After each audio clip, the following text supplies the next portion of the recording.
talk to someone you trust. Learn more at bringchangetomind.org. Broadcasting from the Shepherd Community Center studio, this is Indy's Mobile News, 93 WIBC. WIBC HD1 Indianapolis. The news starts now.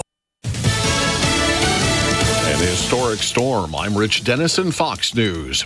State and military police were sent today to keep people off Buffalo, New York's snow-choked roads, and officials kept counting fatalities 3 days after western New York's deadliest storm in at least 2 generations.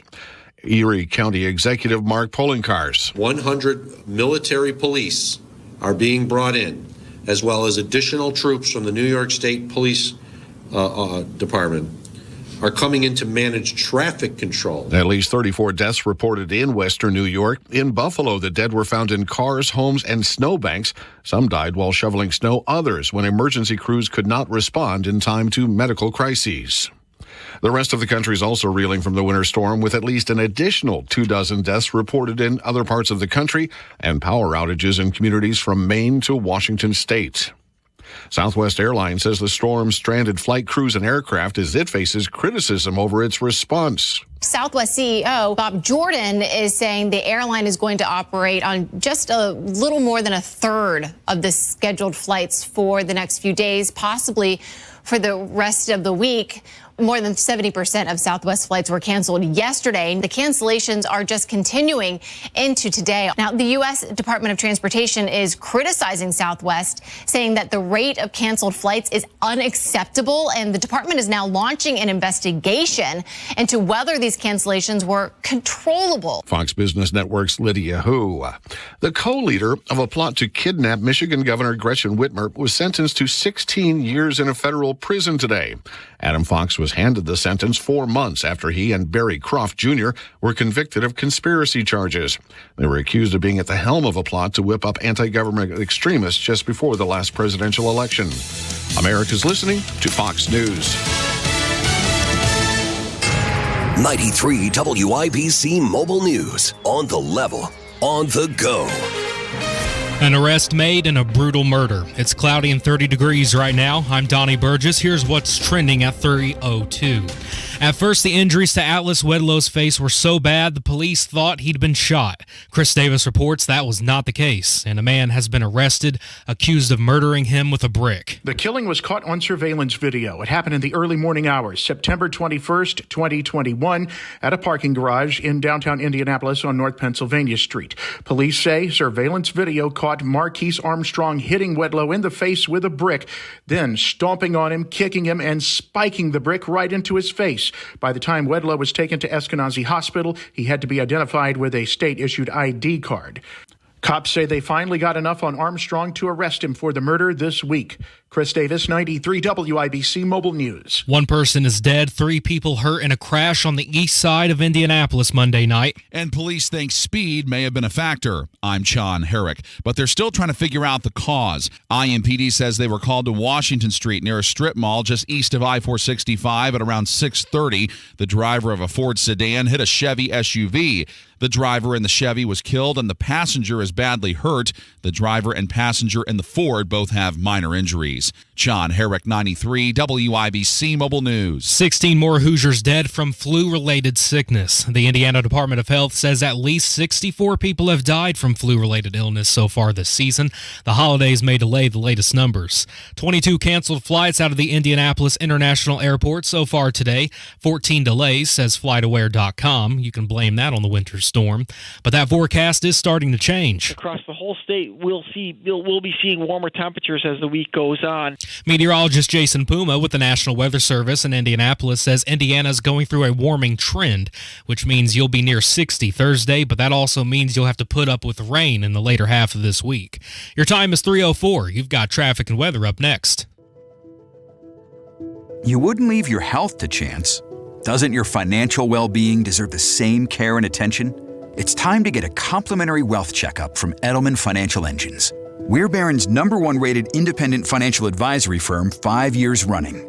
So you can be confident you're getting integrated wealth management advice, including tax planning, estate planning, insurance, and more from an experienced and trusted investment advisory firm. Take advantage of a complimentary wealth checkup with a planner who puts your needs first. There's no sales pressure and no obligation. just trusted guidance to help get your investment goals back into focus. When it comes to your financial well-being, you can count on the top-rated independent financial advisory firm in the nation. Visit Edelman Financial Engines at EFEWealthPlanners.com. That's EFEWealthPlanners.com. Barron's rating awarded annually each September 2018 through 2022. Compensation paid for distribution of rating. Traffic on the fives. What's going on, Matt Bear? East side, southbound 465, stop and go 70 down to Washington Street. At inbound 69, a little bit slow.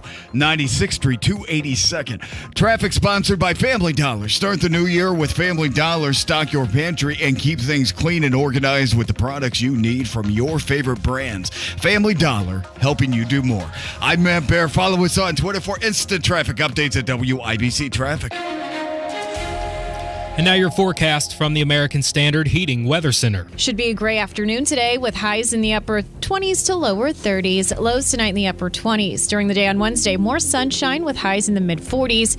With high temperatures on Thursday in the lower 50s. I'm Wish TV Storm Track 8, Stephanie Meade for 93 WIBC. And I'm Donnie Burgess on the level, on the go, and on WIBC.com.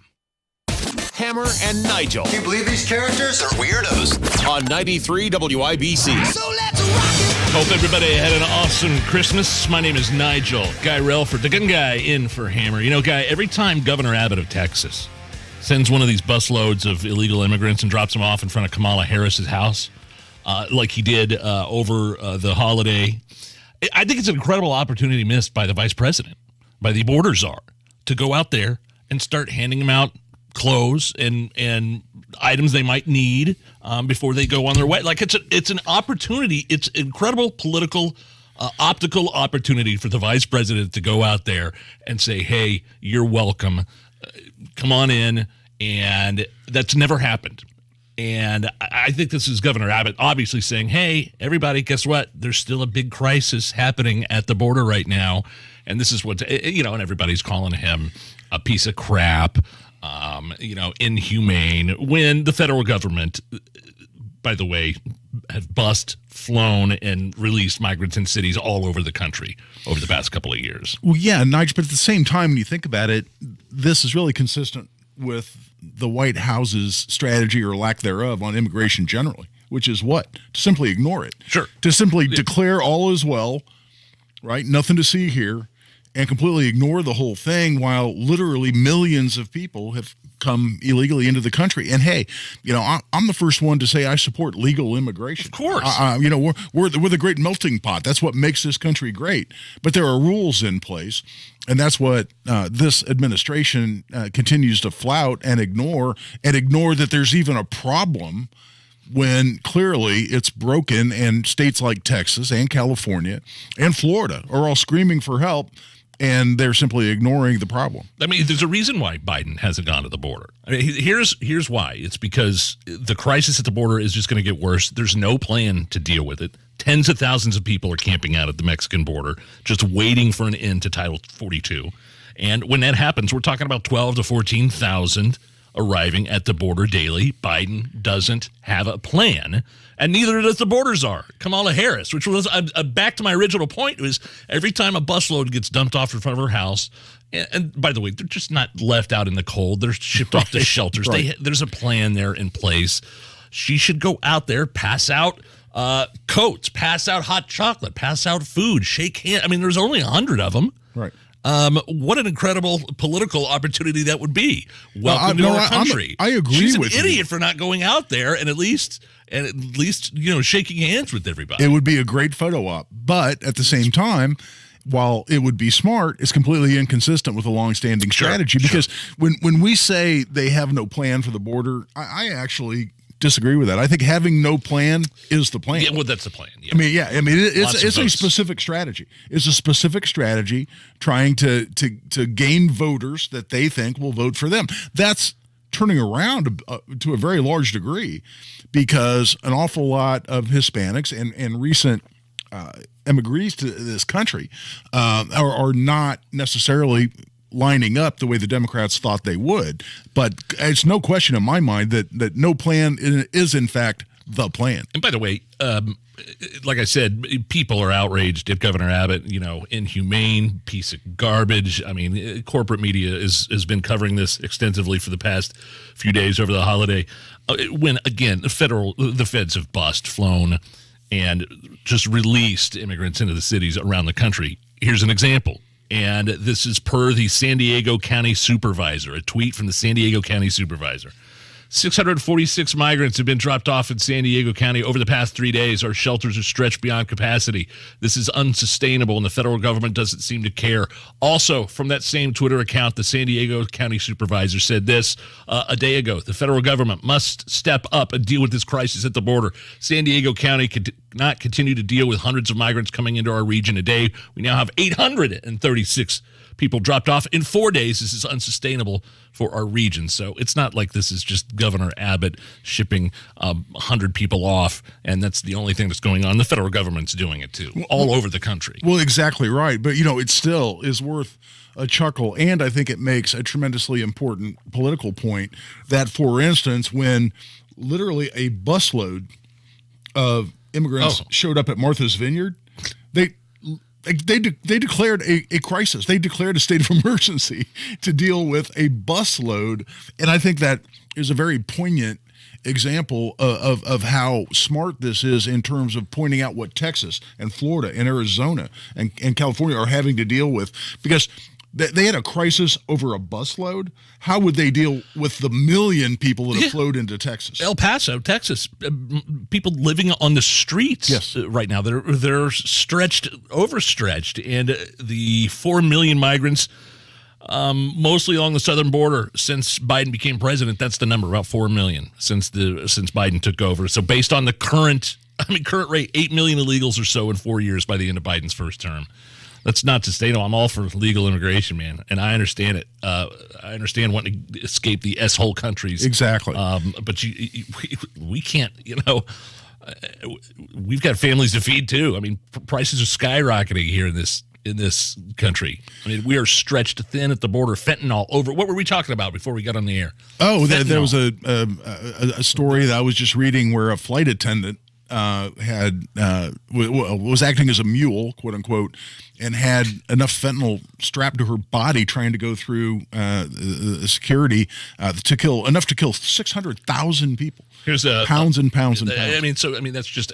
Who's benefiting here? It's the cartels. Exactly. The only people that are making millions and millions of dollars on drugs and human trafficking. Here's Peter Ducey with more Peter Ducey of Fox with more White House reaction. As border crossers arrive in Washington, D.C., outside of the vice president's residence, we get a forceful condemnation. It says this: Governor Abbott abandoned children on the side of the road in below freezing temperatures on Christmas Eve without coordinating with any federal or local authorities. This was a dangerous, cruel, and shameful stunt.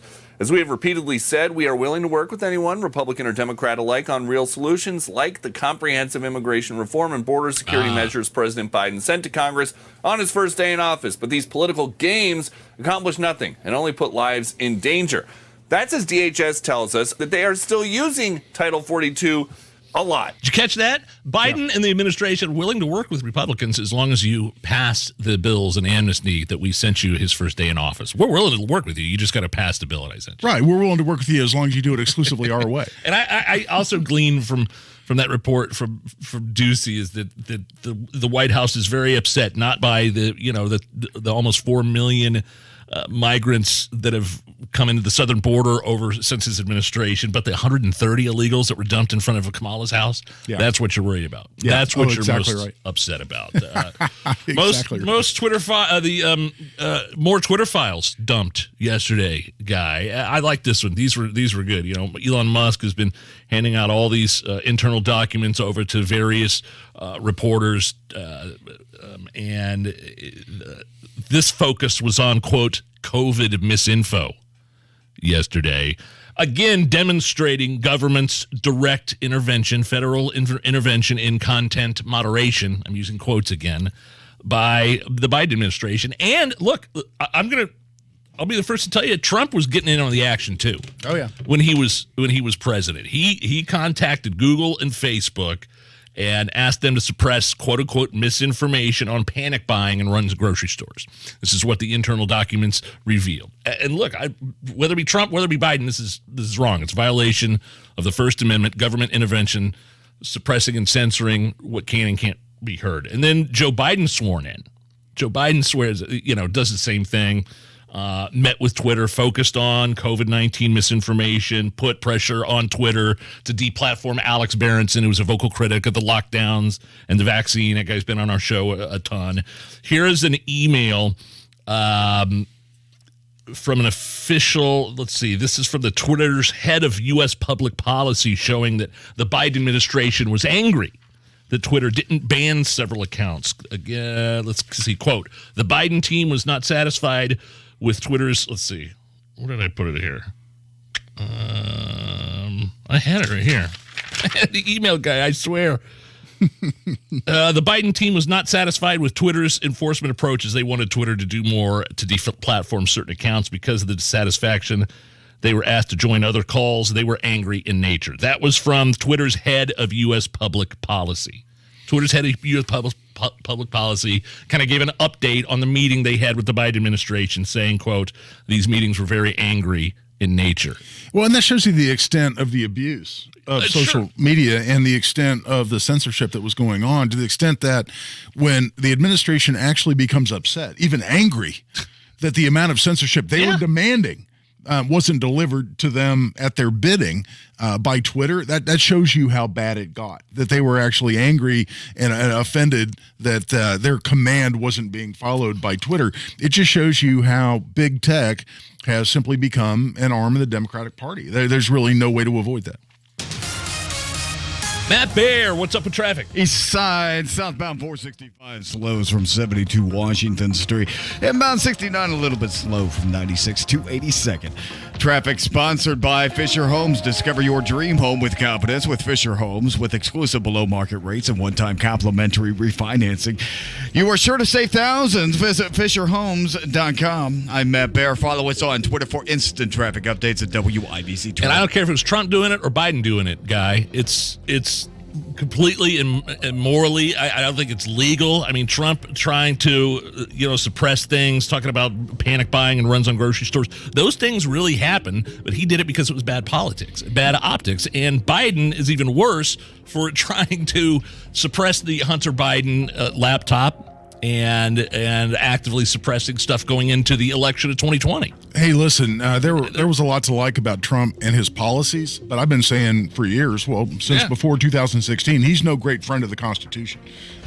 Trump is willing to bend, if not ignore, the Constitution as much as a lot of Democrats, if not most Democrats, if it serves him, and it advances the Trump agenda. He's no friend of the Constitution when it came to red flag laws. He was no friend of the Constitution when it came to unilaterally passing gun control in the form of the bump stock ban. He just recently came out and said, yes, if in fact it takes ignoring parts of our beloved Constitution to get certain things done, I'm a fan of that. Trump does not feel overly constrained by the U.S. Constitution. I think it's one of the reasons a lot of us are kind of hoping he doesn't re-enter the race. All right, we'll be right back. 31 at the American Standard Heating Weather Center, 93 WIBC. Kendall and Casey. The left's bad guy, Matt Taibbi. Right. They're just totally discrediting him. It's black and white. That's what they do, because it's the fear and intimidation. Our country, people who had everything to lose, who put it all on the line, and in many cases lost it all to create the foundation of this country. Families, they were committing treason, and they knew it, but they determined it was worth it for them. Kendall and Casey, weekdays 9 till noon on 93 WIBC and WIBC.com. Do you have a wet basement problem? Hi, I'm Mike Smith with Swanco Crawl Space and Basement Repair, Indy's most trusted basement waterproofer. Your basement is a very important part of your home. Whether it's finished or unfinished, there's nothing worse than a wet, unusable basement. Swanco's basement waterproofing will fix your wet, unusable basement permanently and forever. Protect your greatest asset, your home, by waterproofing your basement today. Call the real, local, family-owned waterproofing experts at Swanco Crawl Space and Basement Repair, 317-407-1868 or SwancoLLC.com. Imagine if you could get a 35% bonus when you invest your money. That's right. If you invest $100,000, you get a $35,000 bonus. If you invest $200,000, you get a $70,000 bonus. And if it sounds too good to be true, it's not. And guess what? You'll sleep well at night knowing your money is protected by one of the highest rated insurance companies in the world. It's Terry Stacy, and to learn more about this 35% bonus, call Bill Demery, my retirement guy, at 317-972-9172. A little diversification outside of the stock market could be a really good thing right about now. But this 35% bonus won't last forever. So call 317-972-9172. 317-972-9172. When you're an innovative business, every blinking cursor, every blank page is an opportunity. What will you do with it? Will you make something better or create something new? Our Dell Technologies advisors provide you with tools and expertise to do incredible things. Because we believe there's an innovator in all of us. For advice on smart PCs powered by Intel vPro that's built for business, call a Dell Technologies advisor at 877-ASK-DELL. Hello, Hoosiers. This is Congressman Greg Pence. It's an honor to serve the 6th District of Indiana. As a former Marine, I'm proud to serve you. As you all know, inflation is out of control. The Biden administration's policies are crushing our economy and crushing our wallet. I'm fighting every day against the Biden policies driving up the cost of groceries and utilities. In Congress, we need the federal government working for Americans, not against Americans. We need to curb runaway government spending to fight back against inflation. We need to support domestic energy production to lower gas prices. As your congressman, I will continue to fight on your behalf. Please visit pence.house.gov to learn more. Paid for by official funds authorized by the House of Representatives. Hello, Richard Michaelis, President of Michaelis Corporation, wishing you a Merry Christmas and Happy Holidays. For over 3 decades, the Michaelis team has helped Central Indiana families and businesses facing fire, water, and storm damage. And because emergencies don't take days off, neither do we. If the unexpected happens this holiday season, we're here for you with our 24/7 rapid disaster response service. Because life happens, water, storms, fire, and foundations, make it Michaelis. 844-FIX-INDY. I always wanted to learn Spanish, but I never thought I'd have the time. Then I discovered Babbel. Babbel's lessons are fun. They only take like 10 or 15 minutes, and in 3 weeks, presto, you're starting to speak another language, like magic. I love that Babbel's lessons aren't just robots talking. They're voiced by native speakers, so you get the pronunciation just right. If you want to learn a language, there's no faster, easier, better way than Babbel. Babbel. Babbel. Go to Babbel.com to try for free. That's BABBEL.com. Babbel.com. Discover how to save more of your hard-earned money. Listen to WIBC this Saturday from 5 to 6 a.m. for secure retirement tips from Crown Haven Wealth Advisors. This Saturday, 5 to 6 a.m. on WIBC. I'm picking up good vibrations. You're listening to the Hammer and Nigel Show on 93 WIBC. More on that awful Colts loss.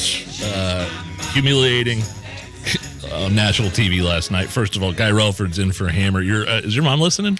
Man, my mama, Joanne, is listening, Nige, and thanks for giving me the opportunity. Mom is 91. She's the most beautiful, toughest lady I've ever met.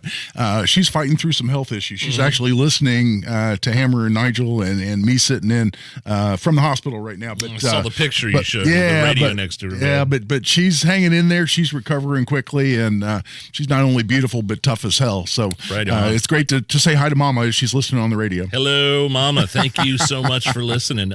So the Monday had the Colts putting up another just awful offensive effort all around, losing at home 20-3. Was it a sold out crowd?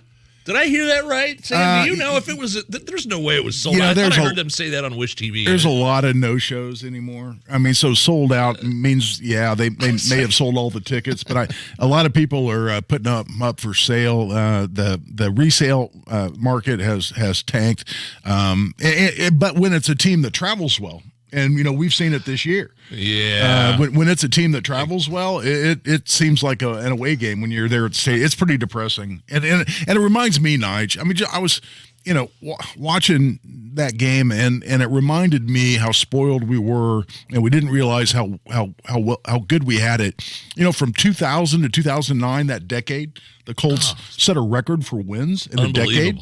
Went to 2 Super Bowls, won one. A lot of us think they should have won more than one. Yeah. But, we're averaging 10, 11, 12 wins a year. Had a legitimate shot at going undefeated one year until we pulled our starters against the Jets. Right. I mean, there was just so much fun football, winning football for so long here that this is tough to take. When you watch a game, I mean, you and I were texting back and forth. You said, did you watch that dog of a Colts game? I said, 7 sacks. Right. 3 interceptions and 0 for 10 on third down. That tells you everything you need to know about this game. What a miserable game to watch when there's no sustained offensive production whatsoever. Well, the final score 20-3, prime time, 6th time in 8 years that the Colts going to watch the postseason from the couch, which is, like you said, kind of depressing. Kevin Bowen of 107.5 The Fan, I was reading his Twitter. He said he had a good point. The Colts seemingly played worse the longer Saturday has been at the helm. Should this be a reflection on him? I think that's an interesting question. Yeah. Has he lost the team? Yeah, I don't think so. This has been a topic that you've seen discussed a lot out there. I think the players have bought into Jeff Saturday just out of respect for him and what he accomplished in the NFL. He hasn't had the success that I was hoping he would have, specifically with the offensive line. I mean, here's this guy was a multi-time All-Pro, offensive lineman, center for the Colts, and what group has underperformed the worst this year for the Colts? Been the offensive line. And look, I'm a big Quentin Nelson fan. I have a Quentin Nelson game jersey. The guy's been lights out, but he's underperformed this year. The whole rest of the offensive Pryor at tackle's been a disaster. Ryman is a project at left tackle. Did you mention the quarterback yet? And we don't have a quarterback. That's right. But I was hoping Saturday would have a big effect on the offensive line. Yeah. And they gave up 7 sacks yesterday, so clearly that hasn't happened. My wife really wanted to know before we hit a break here, and we are going to do Monday Gun Day here in just a second, even though it's Tuesday. But my wife's a big fan. I told her, I'm doing the show with Guy today. She's like, oh, I want you to ask Guy what he got his wife for Christmas. And I'm like, why was my, I got my wife a nice Tacova clutch purse and an LL Bean down jacket for Christmas. And no, that's nice. I want to know what Guy gets his wife for Christmas. I kind of hit it out of the park this year. Really? Yeah. I also got her a purse, but Coach? No. Versace? No. I don't know. And those are the only names I know. Gucci. Okay, Gucci. I recognize Gucci. And she had spotted a little while ago a ring there at Saks in the jewelry department that she had her eye on, and she showed it to me a while ago. Showed me a picture, and it so happened that I was having a good memory day apparently, and I remembered that ring and I was able to find it there at Saks. That's easy when they just point it out to you. And yeah, well, yeah, you know what I mean. But man, that takes all the pressure off because you know she's going to like it because she's already pointed it out. Yeah. But when she got kind of the big gift, which was the purse, she wasn't really expecting anything else. Really 1-2 punch, significant. And so I kind of delivered. Everything's pretty happy in the Relford household. I'll relay the message to my wife. It's going to make the LL Bean coat look a little insignificant. No, not at all. I'm just kidding. We have some interesting stories coming up, including a case that you won in court. Yeah. In an appeals court. We'll talk about that next. It's the Hammer and Nigel Show. People here are raving about QC Kinetics and how regenerative medicine has changed their life. People like Helen, an avid mountain climber who got sidelined when an accident left her knees in constant pain. I was not able to train or do really anything on my knee. Helen was told surgery would be her only option. But then she found QC Kinetics and was treated with natural biologics designed to repair and restore tissue in her knees. 3 months later, she was climbing the highest mountain in North America. I got a very quick resolution to my pain. I began treatment in March, and I summited Denali June the 7th. It was super successful, and I recommend everyone seek out QC Kinetics as an alternative to surgery. Get your life back with lasting results. No surgery, no drugs, no downtime. Call QC Kinetics today. Call QC Kinetics 317-559-PAIN. That's 317-559-PAIN. 317-559-PAIN. That's 317-559-PAIN. Here's to Prilosec OTC. Without Prilosec, I wouldn't be able to enjoy all this yummy holiday food.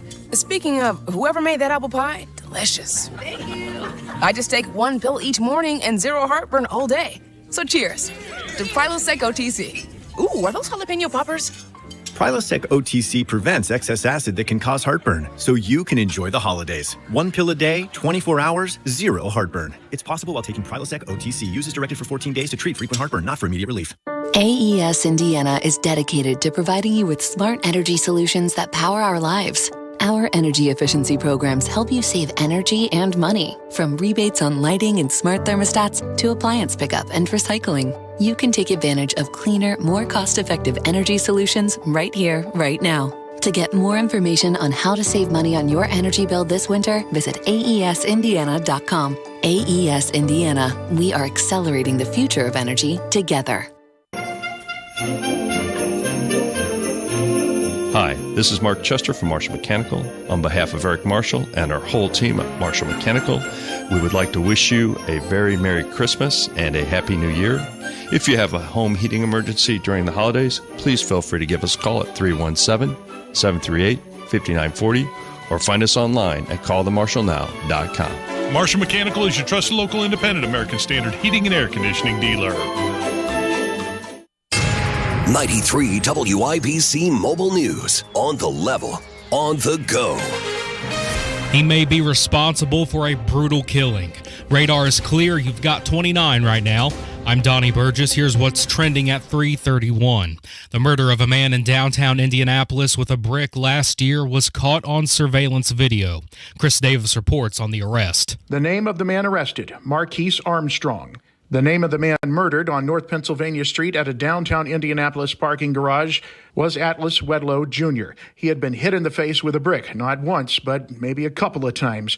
Armstrong was a man who was not exactly unfamiliar to police. Between the time that the murder happened and the time that he was arrested for it this week, he was arrested twice more, once in D.C. and once after getting into a fight at Circle Center Mall in downtown Indy. Chris Davis, 93 WIBC Mobile News. You've got warm temps all across Indiana this week. Probably, not as warm as, say, up in places like South Bend as compared to places like Evansville.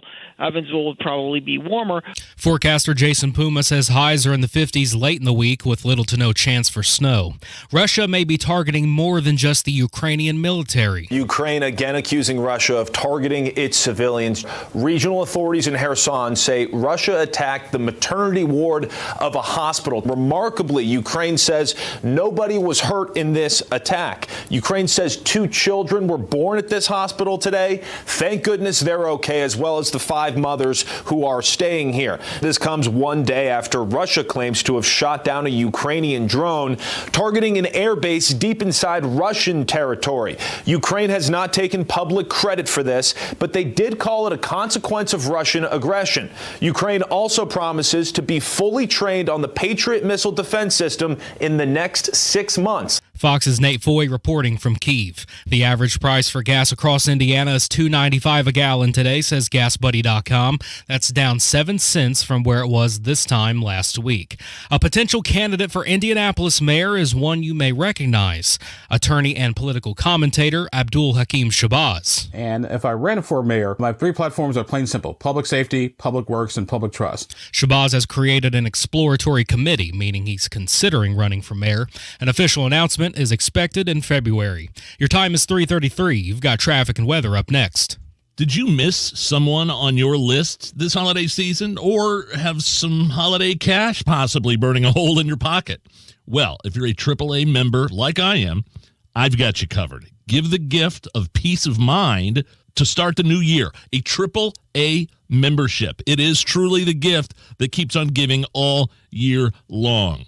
Flat tires, dead batteries, you lock your keys in your car, 24/7 roadside assistance from AAA for an entire year. I remember my wife told me my truck had a flat tire in the driveway. I was at work. AAA came out to my house, put the spare on my truck. I didn't even have to be there. AAA saved the day again. Help someone you care about kick off 2023 right by giving them a membership to AAA. Get yours today at your local AAA office by calling 844-GO-AAA-GO or visiting AAA.com, because you don't have to be stuck on the side of the road to get assistance from AAA.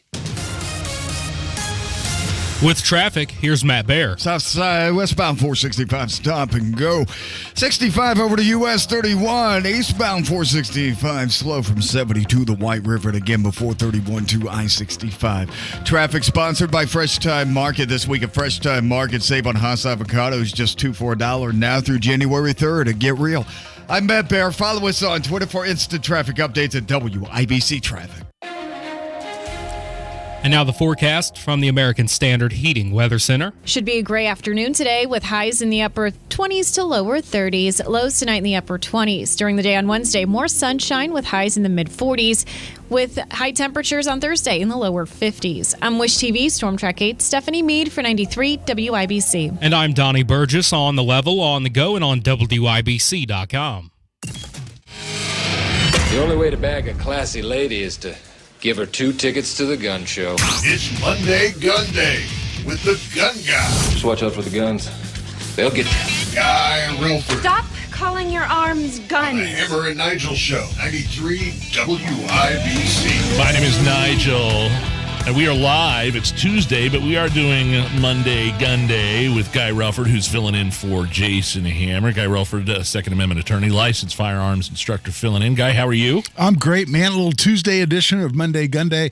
And thanks, as always, to our sponsor, Fort Liberty Firearms in Avon, 8401 East Highway 36. Great place to buy firearms, ammunition, or accessories. Check out my buddies at the Fort at fortlibertyfirearms.com. You know, I could only imagine what you were thinking Friday when you heard about the shooting that happened at Greenwood Park Mall, especially since you represent the hero that stopped the mass shooter earlier this summer at the Greenwood Park Mall. There was another shooting Friday, the 23rd, some sort of altercation outside of Dick's entrance, people fighting, shots fired at each other. But for a while, we didn't know what was going on. There was just reports of a lockdown at Greenwood Mall and shots fired. I can imagine what you were thinking. Oh, man. Well, you know, my first thought, obviously, was to pray that no one was hurt. Yeah. Because that was awfully scary. And even though we did have a hero in Eli Dickin who stepped in July to stop any more loss of life, we did have 3 innocent people lose their lives, and don't ever want to lose track of that. So, yeah, I was mortified. I was very glad to hear that. Just thinking, again? Yeah, No again. way. Yeah. Oh my God. I mean, mostly I was glad to hear no one was hit or injured or killed, obviously. But it makes you wonder, you know, a little bit what the hell's going on in Greenwood. But you know, this stuff happens anywhere. There's some speculation it might have been gang related, or at least it was a couple groups of teenagers that had a beef. Some idiot pulls a gun and starts firing shots, and next thing you know, we're potentially making national news here because they're saying, Greenwood Park Mall again. It just goes to show you that I think it can happen anywhere, and that's why so many of us have made the decision to be able to defend ourselves and our families when we're out in public. But it's like, this is how people solve their differences. Yeah. And when I say people, I'm not like normal, average, everyday people that responsibly carry guns. That's not how they, but this is how kids and people that aren't brought up the right way, and the people that don't have a solid father figure in their house, or just, you know, whatever, get in with the wrong people. This is how they're solving their differences. They pull out a gun and start firing. Yeah, you know, I have a lot of conversations about this with my friends who are police officers, Nigel, and they say exactly the same thing you just did, which is that, you know what, I mean, I grew up in an era, and, you know, you're quite a bit younger than me, but you grew up in an era where, you know, occasionally people got punched in the face, right? You said something, you did something somebody didn't like, they're liable to haul off and hit you or make your life miserable in some way. That teaches you a lesson to say, wow, I mean, I better not be a jerk anymore, right? I better not say things like that to people anymore, because I can end up with a bloody nose. And unfortunately, I think that I hate to sound like an old person talking about the current generation, but there is an entire generation of people now that don't think there's any way to solve disputes, solve arguments, but to pull a gun and start shooting, and that's just not the way I was raised, and it's heartbreaking to see because it happens more and more. And I think to a large degree that cultural issue, which clearly it is one, by and large explains things like the record-breaking murders we have almost every year here in Indianapolis. Not even to mention the fact that it was one of the coldest, worst weather days in recent history here in this city in Indianapolis, if not the Midwestern portion of the country and even the East Coast. So you talked extensively to Hammer and I about the Greenwood Police Department and their press conference they had. I think it was was it a week and a half, 2 weeks ago? It was just last Wednesday. Was it last Wednesday? Yeah. Last Wednesday on what happened in July with the mass shooting there, or the attempted mass shooting. 3 people tragically lost their lives. Your client, Eli Dicken, a hero, was stopped the mass shooter from killing more people. And Greenwood Police gave a kind of a final press conference on that, right? Yeah, Chief James Eisen down there, who's really done a fabulous job throughout this whole process in a very tough circumstance. And really the whole GPD has done a fabulous job. Assistant Chief Arnold down there has also done a fabulous job. They've been very communicative. They've been very professional, but they sort of put a bow on it last Wednesday to announce what they knew about a motive, what they knew about not a lot. No motive. I mean, yeah, they were trying to explain it. Perhaps the guy was a racist because the 3 people he killed were all Hispanic, and it turns out they were victims of opportunity. They happened to be the closest 3 people to him when he walked out of that restroom. They're right off the food court in the Greenwood Park Mall.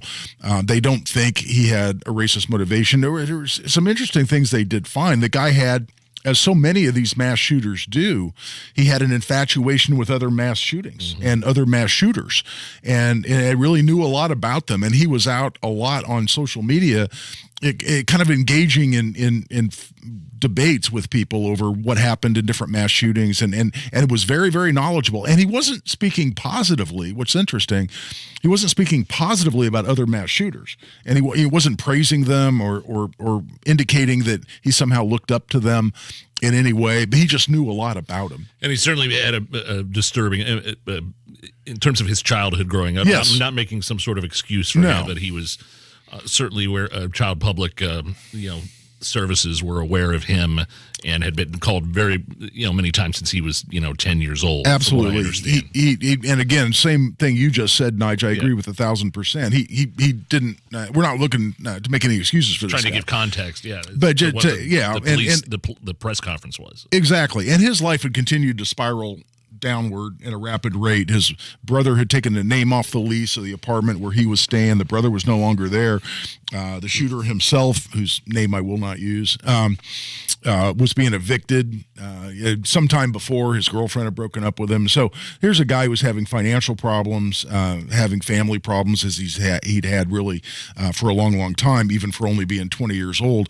And I really think, and this is a little speculation on my part, I really think, given his life circumstances, which were very much spiraling in a downward way, combined with his fascination with mass shootings, it really looks to me like he had every intent of going to the mall that day, killing as absolutely many people as he possibly could. He still had well over 100 rounds of rifle ammunition on him. Wow. At the time. Suicide by cop? I think it was suicide by cop. I think he wanted to go kill several dozen people. As many as he possibly could, and then when cops showed up, he intended to die in a hail of bullets.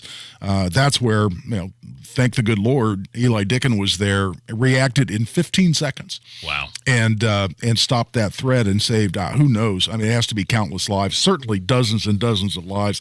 And I got to tell you, Nigel, one of the things, I don't think I mentioned this to you guys afterward, but I was at that press conference. I kind of gave my own little impromptu press conference because there were a lot of reporters asking me questions about Eli and those issues. But there were multiple either survivors themselves or one lady's a grandmother of 2 kids who were in the food court when that shooting broke out. And she went to the city center in Greenwood, attended this press conference, and with the sole motivation of making sure that I knew how grateful, how appreciative she was, how much she thanked God for Eli being there that day, and wanted to make sure that I knew that so I could convey that to Eli. I mean, that's how powerful this was, and it's a big deal. The public reaction that you've kind of received. Yeah, it's been, or not that you've received, but you kind of perceived throughout this whole thing. Yeah, I mean, people are just very, very grateful. It's interesting. It's 99% positive. There's still those out there. And I said this on Twitter not long after the shooting itself. It's still shocking. It shouldn't be shocking to me, but call me naive. It is shocking to me. There are still people out there who so despise your Second Amendment rights, whose sole motivation, whose sole agenda is to try to limit gun rights and make sure people like Eli Dickin are not able to carry a gun in a public place like a mall. They're so upset by their political, or they're so driven, I should say, by their political agenda that they were actually upset that Eli saved lives that day, and went out of their way to even lie on social media and say, well, he was breaking the law by having a gun there because it's a gun-free zone. Ridiculous. No, he was not breaking the law, and the chief has confirmed that. And hell, I teach that stuff. He sure as hell wasn't breaking the law. But there are people out there literally upset that he saved lives that day. What you were texting me about, we mentioned it before we came into the segment. This is Monday Gun Day, even though it's Tuesday, a Tuesday edition. You were telling me about a case. You're a Second Amendment attorney, and you were telling me about a case that you won in a court of appeals? Yeah, well, a decision just came down a little bit before Christmas. It's always nice to win a case in the Court of Appeals. You know, these things, if it's a reported decision, which this is, you know, it goes out there. It's part of Indiana law, you know, becomes precedent for other lawyers to cite. So it's always fun to win a case in the Court of Appeals. But this is one where it has to do with expungement. And expungement is a process where somebody with a criminal conviction on their record that may, for instance, prevent them from having Second Amendment rights, right? Like a felony conviction. Indiana in 2013 greatly liberalized its expungement statute and made expungement available for a lot more people. And you have to have had a clean criminal history for at least 8 years. In other words, you have to have turned your life around. You have had to have met all conditions of your conviction. But a lot of people, and not all convictions, by the way, can be expunged. A lot of violent crimes cannot be. But like sex crimes cannot be. But you know, I have some friends that have some experience with DUI expungement. Yeah. Oh, yeah. I've done a bunch of those. Yeah, so, I mean, I mean, if 20 years ago you got 2 DUIs within 5 years of each other, so the second one was a felony, you know, and I talk to these people every day as clients, and let's say you haven't had a drink since then. Sure. And you've turned your life around completely. Why shouldn't you be able to go in, clean up your record, and get your rights restored? Because any felon, no matter when the felony was, no matter what level of felony, violent, non-violent, doesn't matter, any felon under federal law cannot possess a firearm. But an Indiana expungement fixes that. And so I do a bunch of them, and I like doing them. I've got some fun stories. I expunged one old drug conviction for a gentleman who's been a Methodist pastor for the last 35 years. Wow. And you know, obviously lived a great life. Since then, he got in a little trouble all the way back in divinity school. Oh, boy. But so what was this one? We got a minute or two left here. What was this one that you this case, what it was is the judges in Elkhart County were all, when they're granting expungements, we're all refusing to include the language in the expungement order that someone's Second Amendment rights had been restored. They just didn't like that. They refused to do it. They kind of made up an excuse to do it. I think I read about this. That was you? That was me, yeah. And the judges in Elkhart County just said, no, we don't include that in our expungement orders. And I said, well, you don't have the option. It's in the statute. And they said, well, we don't care. And I went through what's called a motion to correct errors. I gave them opportunities to fix it. They didn't do it. And my client is a guy who doesn't have a lot of money. And I just said, I didn't care. I ended up just taking a very nominal fee from him and basically doing it pro bono because the judges were wrong in Elkhart County. I say that with all respect. And I can say that with confidence, though, because the Court of Appeals said they were wrong. And they listed the other civil rights that were being restored, like the right to vote, the right to hold public office, but they struck out restoring Second Amendment rights. So what, if he would have been caught with a gun, then that would have been a problem? At a minimum, it created include that language? Yeah, at a minimum, because under federal law, the feds are looking for an express expungement. They say your rights can be restored, but only if there's an express restoration of your rights. And this took that express restoration away.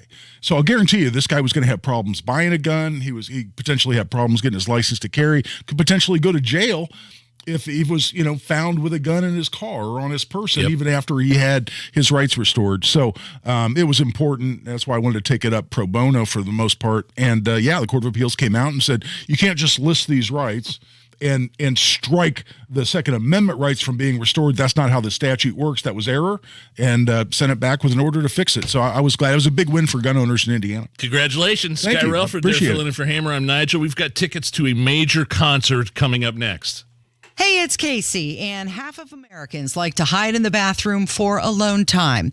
We're going to drag Brian Baker out of there as he joins me Wednesday, 9 until noon on 93 WIBC. Afraid to look at your financial statements? Shredding them without opening them?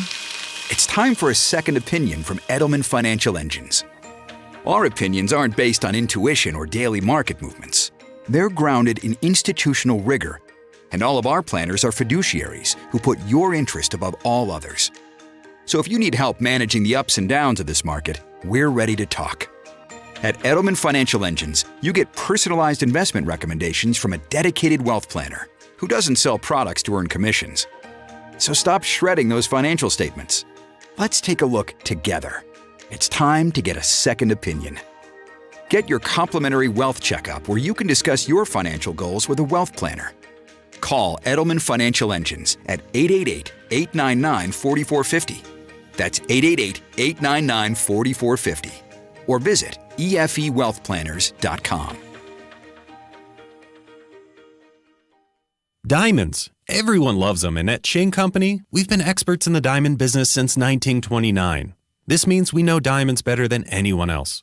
At Shane Company, you can now choose between either a natural or lab-grown diamond. For your engagement ring, diamond studs, or diamond pendant. When it comes to our new lab-grown diamonds, we take the same approach we do for all of our diamonds and apply our same superior standards. We work with the best diamond vendors, people who've perfected the art and science of creating gorgeous diamonds in a lab, with the quality we're known for. Then, we hand-select only the best stones cut by the best diamond cutters. Plus, all our diamonds are eligible for our free lifetime warranty and upgrades. We'll show you our huge selection in every price range and help you select the perfect diamond. No matter what you choose, whether it's a natural diamond or a lab-grown diamond, you can be confident that with Shane Company, you're getting the most beautiful diamond. Now you have a friend in the jewelry business. Shane Company and ShaneCo.com. Start NFL Week 17 off right with the NFL Same Game Parlay Insurance from FanDuel, America's #1 sports book. And it doesn't matter if you're new to FanDuel or already have an account. You'll get free bets back if your 4-leg Thursday night Same Game Parlay falls 1 leg short. NFL Same Game Parlays are the perfect way to combine your bets for a chance at an even bigger payday. You can build out your own Same Game Parlay any way you want. Take the running back and the over with the rushing yards, combine that with quarterback over passing yards, and your favorite player to score an anytime touchdown. You can build your own or choose from one of the popular same-game parlays pre-built for you in FanDuel's top-rated sportsbook app. Just sign up with promo code WIBC if you don't already have an account. That's promo code WIBC. Make every moment more with FanDuel, an official sports betting partner of the NFL. 21 plus and present in Indiana. Refund issues non-withdrawable free bets that expire 7 days after receipt. Max free bet $25. Restrictions apply. See terms at sportsbook.fanduel.com. Gambling problem, call 1-800-9 with it. Hey, Dr. Elsperman. I believe one of the best ways to invest in a community is to encourage participation in high school sports. I agree, Paul. High school sports can play a tremendous role in student athletes obtaining their first degree in life, a high school diploma. Ivy Tech Community College also plays a role by serving more than 70,000 Indiana high school students who are earning college credit while finishing high school. High school athletics are all about setting students up for success in the classroom and in life, and that's especially important, considering less than 7% of student athletes play sports in college and even fewer receive scholarships. At Ivy Tech, thousands of high school students complete their freshman year of college or first industry credential, giving them a head start on college and careers. We appreciate the support of partners like Ivy Tech who invest in our student athletes, their education, and our communities. This is championing education. This is investing in your community. This is your IHSAA. Hammer and Nigel here, inviting you to join us as we kick off the weekend every Friday around 5:45 with Beer Sample Friday. Brought to you by our friends at Thompson Furniture and Mattress in Columbus.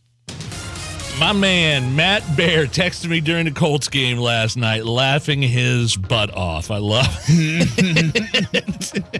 Game was so much fun. That was well, it was funny. Yeah, it was funny. Let's be clear. Matt Bear, what's up with traffic? All right, we're looking at the east side, southbound 465. Stop and go traffic, the 470 down to Washington Street. Yeah, then on the southwest side, southbound 465. Stop and go before 70 to Man Road. Traffic sponsored by Fresh Time Market. I'm Matt Bear. Follow us on Twitter for instant traffic updates at WIBC Traffic. 31 at the American Standard Heating Weather Center on 93 WIBC. My name is Nigel.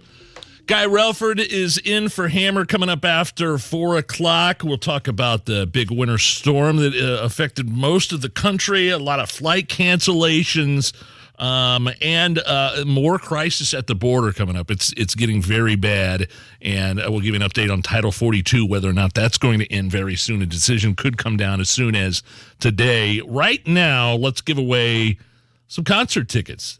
We're already talking about summer concert season 2023. Zac Brown Band. Remember the first time I saw Zac Brown Band was at South by Southwest in Austin, Texas, 2008. There was like probably 8 people in the bar. I mean, like there was literally like maybe 8-9 people in this little bar. And can we get guys? You actually know all the words to all the songs. Yeah, that's right. So they're like my band. Yeah. You know, I discovered the Zac Brown Band, and now That's they're awesome. huge. And they're coming to Ruoff Music Center August 6th. You could get a pair right now if you're caller 9-239-9393. We'll be right back. It's the Hammer and Nigel Show. Hello, Hoosiers. This is Congressman Greg Pence. It's an honor to serve the 6th District of Indiana. As a former Marine, I'm proud to serve you. As you all know, inflation is out of control. The Biden administration's policies are crushing our economy and crushing our wallet. I'm fighting every day against the Biden policies driving up the cost of groceries and utilities. In Congress, we need the federal government working for Americans, not against Americans. We need to curb runaway government spending to fight back against inflation. We need to support domestic energy production to lower gas prices. As your congressman, I will continue to fight on your behalf. Please visit pence.house.gov to learn more. Paid for by official funds authorized by the House of Representatives. What you've heard about probiotics is probably wrong. I eat yogurt, so I don't need to take a probiotic. Probiotics? They don't really work. It's time to learn the truth about probiotics and join the Align Healthy Gut Team Up. Align has probiotics to naturally help relieve occasional bloating, gas, and abdominal discomfort. Try Align probiotics for a month and see how great a healthy gut can feel. Get $2 off your first month of Align at alignprobiotics.com. A team that brings energy. Matherin loads a three. He's got it going. A crowd that brings electricity. Nembhard to the goal with a layup. That's what's going on at Gamebridge Fieldhouse all season long. Turner blocked the shot. That's number 1,000. We are revved up. The Pacers tip off a 4-game homestand when the high-flying Hawks come to town Tuesday night at 7:30. Tickets at Pacers.com. That's Pacers.com. Pacers Hawks. Tuesday, 7:30. The holidays bring families together. For many adult children, spending time with elderly loved ones leads to questions about their health and safety. This may be the perfect time to consider the security of a continuing care retirement community. Westminster Village North is offering personally scheduled tours to introduce you to the independent living and assisted living advantages. Call 317-823-6841 to schedule a personalized tour. Imagine if you could get a 35% bonus when you invest your money. That's right. If you invest $100,000, you get a $35,000 bonus. If you invest $200,000, you get a $70,000 bonus. And if it sounds too good to be true, it's not. And guess what? You'll sleep well at night knowing your money is protected by one of the highest rated insurance companies in the world. It's Terry Stacy, and to learn more about this 35% bonus, call Bill Demery, my retirement guy, at 317-972-9172. A little diversification outside of the stock market could be a really good thing right about now. But this 35% bonus won't last forever. So call 317-972-9172. 317-972-9172. Hi, this is Mark Chester from Marshall Mechanical. On behalf of Eric Marshall and our whole team at Marshall Mechanical, we would like to wish you a very Merry Christmas and a Happy New Year. If you have a home heating emergency during the holidays, please feel free to give us a call at 317-738-5940 or find us online at callthemarshallnow.com. Marshall Mechanical is your trusted local independent American Standard heating and air conditioning dealer. Coming up in 2 minutes, a brutal murder in downtown Indy last year may have been solved. Chris Davis has that story. The number of flu-related deaths continue to stack up in the Hoosier State, and why this week's forecast may not be as miserable as last week's. Those stories and more next from the Shepherd Community Center studios. You're listening to 93 WIBC, WIBC HD1 Indianapolis. It's now 4 o'clock. Time for Fox News Radio. Continuing the search for winter storm victims, I'm Rich Dennison, Fox News.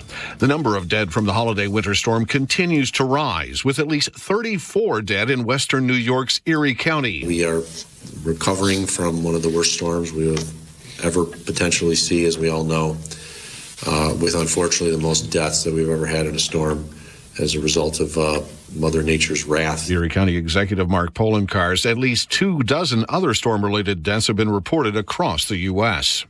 Nearly 11.5 million Americans signed up for health insurance on the healthcare.gov website. That's an 18% increase over the same period last year. In a statement, President Biden says the gains helped drive down the uninsured rate to 8% earlier this year. That's the lowest level in history. The Democrats' Inflation Reduction Act also included health care provisions, including an insulin price cap for Medicare recipients. Fox's Jared Halpern in Washington. New York Republican Congressman-elect George Santos is addressing allegations from the New York Times that he made false claims about his past while campaigning in the midterms. He told WIBC Radio that the New York Times article and the media reaction to it was unfair. I'm not a criminal who defrauded the entire country and made up this fictional character and ran for Congress. Santos did admit to lying about getting a degree from Baruch College back in 2010. During the campaign, he claimed to have worked for both Citigroup and Goldman Sachs. He now blames using, and I quote, a poor choice of words for creating the impression he worked directly for the two financial firms. Fox's David Lee Miller. Stocks ending the day mixed after the long holiday weekend. The Dow ending the day up 37 points. The S&P down 15, with the NASDAQ closing 144 points lower. America's listening to Fox News. 93 WIBC Mobile News. On the level, on the go. A beating so bad the cops thought he'd been shot.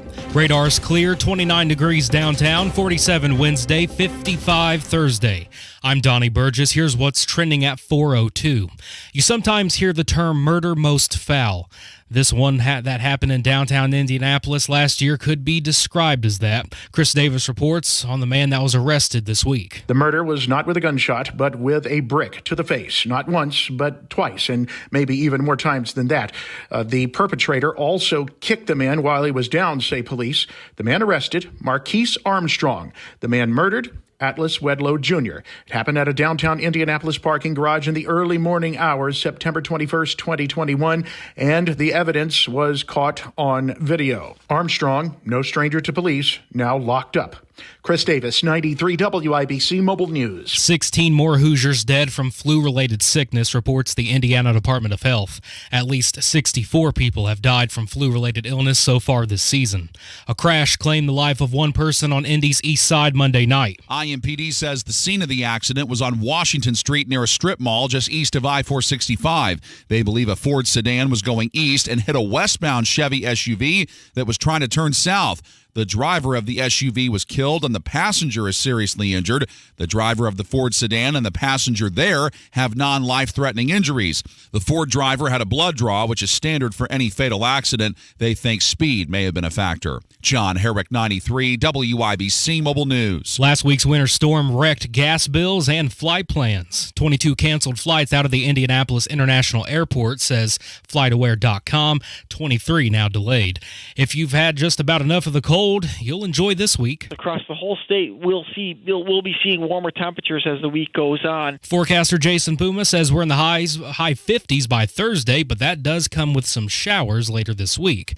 Your time is 4:04. You've got traffic and weather up next. Hi, I'm Tom Connors. Went to Mark Patrick's hypnosis seminar February 6, 2019. Nothing worked before. Left there and never smoked again. Amazing. Easy, affordable, and guaranteed. A year later, with my wife Michelle, attended Mark Patrick's weight loss seminar. She lost 18 pounds and I lost 43 in 8 weeks. It's true. He smoked 2 packs a day and nothing worked until Mark Patrick Hypnosis. Now we're losing weight together, eating healthy, full on half the food, crazy, enjoying exercising. Who would have believed Mark Patrick Hypnosis really works? It's amazing. I can breathe again. My blood pressure went down, and I've got so much energy. So much energy. And look great. Join Mark Patrick Seminars, $49.99. Hypnosis designed to destroy unwanted cravings. January 19th at the Holiday Inn Express and Suites in Noblesville. Weight loss 5:30, stop smoking 8 p.m. Or January 21st at the Holiday Inn Indianapolis Airport. Weight loss 11 a.m., stop smoking 2 p.m. Register at markpatrickseminars.com.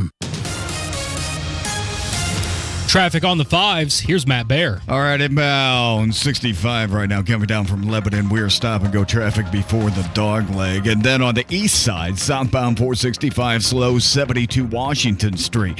South side, southbound 465 stop and go from I-70 over to Man Road. Traffic sponsored by Fresh Time Market. This week at Fresh Time Market, save on Haas avocados just $2 for $1 now through January 3rd. Get real. I'm Matt Bear. Follow us on Twitter for instant traffic updates at WIBC Traffic.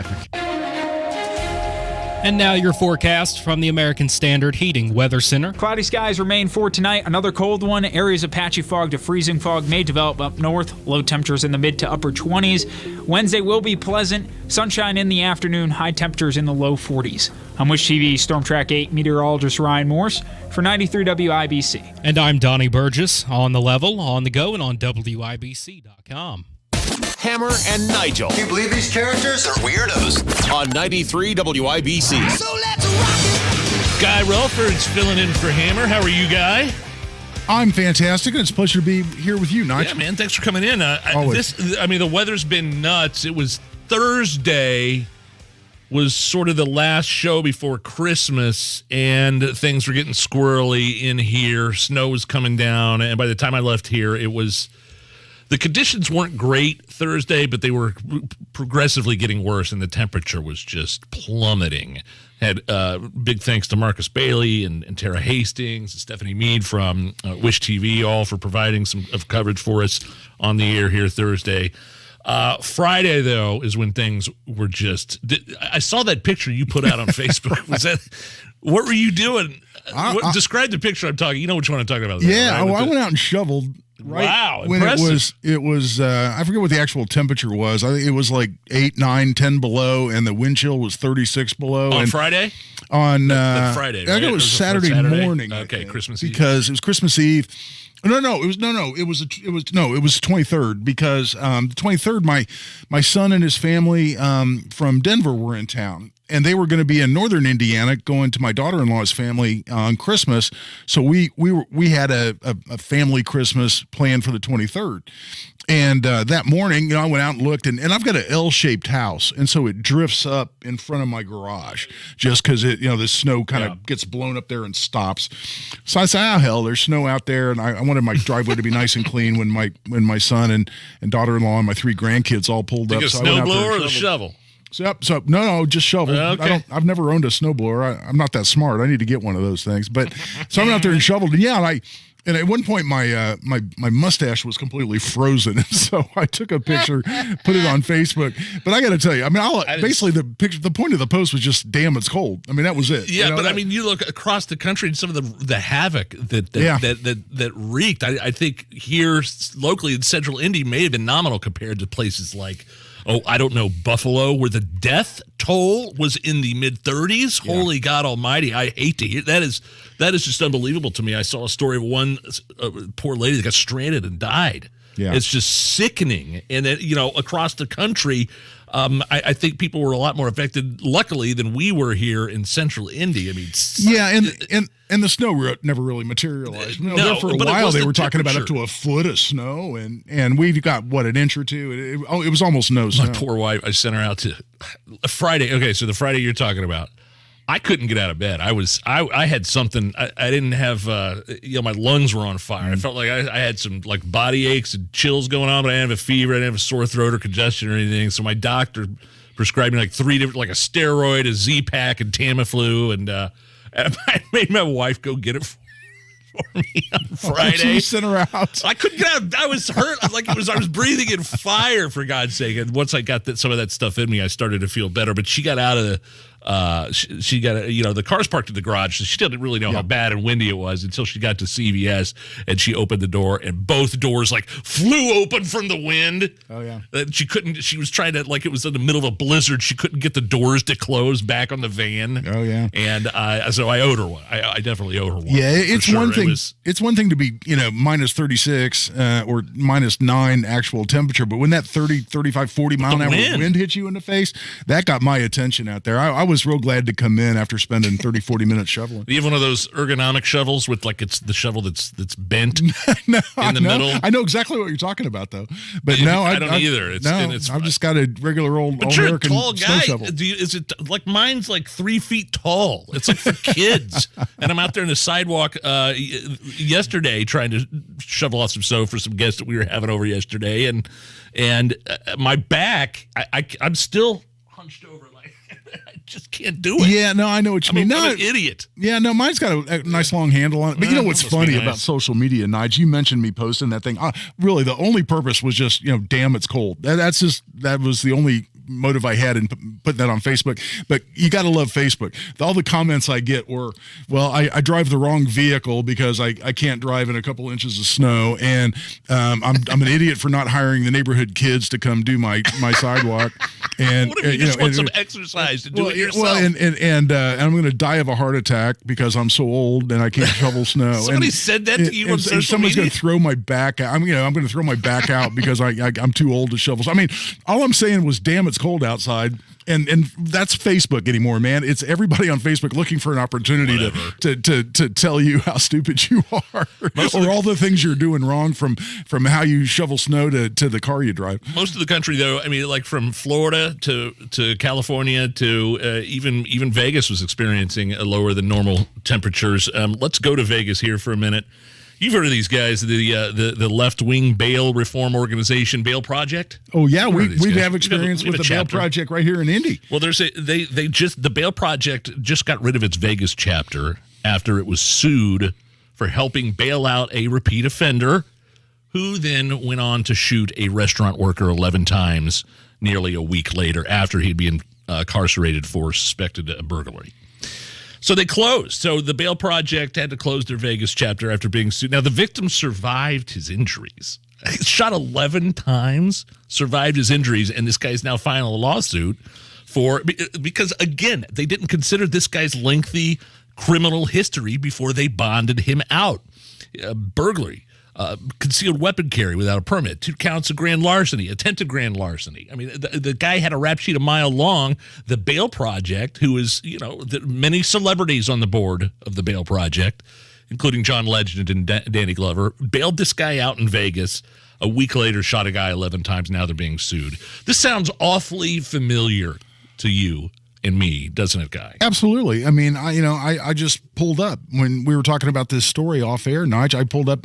It was just October 2021. The Bail Project bailed out a guy named Travis Lang, who was in jail on a whole series of felony charges, and including breaking and entering, resisting law enforcement, burglary, and all felonies. The bail project goes and bails him out. Next thing you know, he's murdering a guy named Travis Lang. And shot him multiple times and committed murder after the bail project bonds him out. So listen, I understand, we have a constitutional right to a reasonable bond in this country. At the same time, when there's no consideration to what someone's criminal history is, what they're actually in jail for, and whether, we ought to also consider the rights of society in making some of these decisions. That's where I think a lot of people are starting to levy a lot of criticism at groups like the Bail Project, who seem to think that valid criticisms, yes. because people are dying after they're getting violent criminals are getting bonded out by organizations like this. Attempted murder of police officers here. Yeah, absolutely. Assaulted as a result of somebody getting bailed out by the bail. Look, nobody wants anybody to stay in jail because of weed or minor drug offenses or a DUI. I don't want somebody who has a family who is poor that can't get out of jail to have to stay there because of crazy bail. But at the same time, man, do your homework. This guy that's suing the Bail Project in Vegas is only suing him for like $15,000. I would have been suing him for a lot more. I'll guarantee you, Nigel, what that is that's the jurisdictional minimum that they have to put in the complaint. I'll guarantee you they're suing for a lot more than that. They have to name the claim is at least $15,000 to have jurisdiction in that particular court. But don't be misled by that. I'll guarantee you they're suing for a lot more than that. They just have to put that in there to say at a minimum they're suing for that much because that allows them to be in that particular court. All right, let's kick it over to Matt Bear. What's up with traffic? All right, we have eastbound 465 out of the 865 Rams right now, a little bit slow over to Michigan Road. On the northeast side, inbound 69, slowing 96th Street down to 82nd. And on the southwest side, southbound 465, stop and go from 70 to the White River. Traffic sponsored by Family Dollar. Start the new year with Family Dollar. Stock your pantry and keep things clean and organized with the products you need from your favorite brands. Family Dollar, helping you do more. I'm Matt Bear. Follow us on Twitter for instant traffic updates at WIBC Traffic. Man, highs in the 50s later this week. It's 32 right now at the American Standard Heating Weather Center, 93 WIBC. Happening right now. Things are happening. A rail strike in the middle of the holidays. Supply chain bottlenecks. And make inflation worse. And they're happening here. Embarrassing, bad, downright ugly. Washington now has a check and balance. At the top and bottom of the hour. More expensive airfare. The Chinese government. Pressure on Iran. Hate has no place in this country. Check in often. Understand what's happening. Always check for the latest local news. On 93 WIBC and WIBC.com. Buy 4 tires and get up to $200 in savings after rebate at Bell Tire's year-end sale. Or get even more in Bell Tire gift cards. December 26th through January 7th. Plus, get tires as low as $49 after rebate. Get up to $200 in savings. Or get even more in gift cards. December 26th through January 7th. Get up to $200 in savings. And choose the lowest tire price period at Bell Tire. 100 years of getting folks safely back on the road fast and affordably. See store or belltire.com for details. Restrictions apply. Celebrate the new year with the ultimate timeless gift, a diamond from Diamonds Direct. Whether you're ready to pop the question or celebrating a lifetime of love, Diamonds Direct can make this New Year's one to remember forever. Now through New Year's Eve, Diamonds Direct has extended their special holiday financing offer, giving you one last chance to pick that perfect ring and spread your payments over 3 years with zero interest. That makes an $8,000 engagement ring less than $225 a month. And yes, this includes all of the Diamonds Direct's world-class designers. The holiday rush is over, but the Diamonds Direct selection is spectacular with dazzling, rare, precious diamonds in all shapes and sizes. Go see for yourself and enjoy one last week to take advantage of their special holiday finance offer. 3 years, zero interest financing on anything and everything. Start the new year with some new excitement, new hope, and some new bling. Diamonds Direct over at Keystone at the Crossing next to the Green Bridge. Get details and more at diamondsdirect.com. When you're an innovative business, every blinking cursor, every blank page is an opportunity. What will you do with it? Will you make something better or create something new? Our Dell Technologies advisors provide you with tools and expertise to do incredible things. Because we believe there's an innovator in all of us. For advice on smart PCs powered by Intel V Pro that's built for business, call a Dell Technologies advisor at 877-ASK-DELL. Helzberg Diamonds presents The Guy Who Did His Homework. When it came to Jill's engagement ring, Brady knew exactly what to get. Okay, so I came up with a design and showed it to all of our friends. She'll love it. Then he went to Helzberg. Their incredible selection of high-quality, lab-grown, and natural diamonds made creating that special ring easy. Her reaction? I love it. Can't wait to tell everybody. Everybody might know about it. Be like Brady. Create the ring of your dreams at a Helzberg near you or at helzberg.com. Ask now about special financing offers. We say Merry Christmas at R&R Agency, your Indiana health insurance pros. We recently saved one of Indy's oldest small businesses over $5,000 per month on their group coverage for 10 employees. We are saving early retiring clients 50% when compared to their COBRA coverage. Now they can afford to retire. You've been told the ACA, you know it's still Obamacare, is your only option on individual coverage. If you're sick and you don't have any income, that's true. If you are reasonably healthy and have a livable household income, the ACA is your worst option. You've also been told if enrolled, you must keep your coverage for a year. That is also not true. Don't let the federal government or the big insurance company cronies tell you that you don't have a choice. Call us at 317-435-1718 or go to rragency.org. That's 317-435-1718 or rragency.org. We can help. Give us a call. What do you got to lose? As always, God bless America, or at least what's left of her. Garage door problems? Call today for service today. Garage Doors of Indianapolis has been solving garage door problems for 33 years. Call today for service today. 875-4577. Garage Doors of Indianapolis services all makes of garage doors 24 hours a day, 7 days a week. Call today for service today. Get it fixed right now. Call Garage Doors of Indianapolis at 875-4577 or visit doorstoday.com. In the morning, call 875-4577. Service today? Today. Hubler has certified service and maintenance for the life of your vehicle. Get everyday value pricing on service and parts and schedule an appointment with ease at drivehubler.com. Hammer and Nigel presents It depends upon what the meaning of the word is. Is this anything? On 93 WIBC. Hey, Guy Relford's filling in for Hammer. These are some of my favorite Is This Anything stories from the past year, Guy. Hammer usually give these to me. I'm going to give them to you if that's okay. Yep. You tell me if they're anything or not. We'll start in Wisconsin. A former strip club was bought up and turned into a Christian school. Here is the head of that Christian school talking about how they felt about transforming the strip club. We knew somewhere, sometime, God would provide, and he did. Because it had been a strip mall, in addition to being a strip club, much of it had never even been built out. And so it was fairly easy for us to kind of turn that into classroom space, little by little. We just found that humorous. We took the drywall off of the windows because it was just a darker environment in many different ways. And we've let the light in, and we think of it as the light of Jesus. Guy, the Lord works in mysterious ways. Is this anything? Well, Nigel, it's only something if this happens during like a prayer vigil or or evening meeting that they're having at this new Christian school. Some drunk wanders through the door and at the top of his lungs goes, "Hey, where's Misty?" I wonder if they left up the brass poles. They probably had those removed.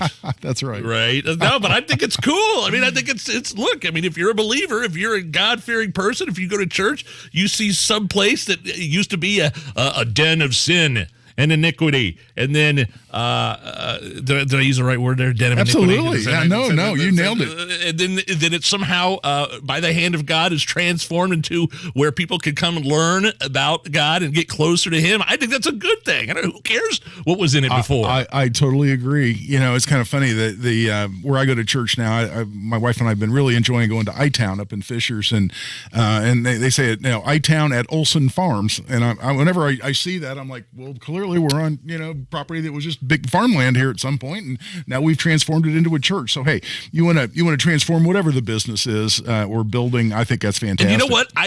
It was interesting during COVID. I had a conversation on the air with the pastor of College Park Church, Mark Vrogob, and I was like, man, because I was like, it was during Easter.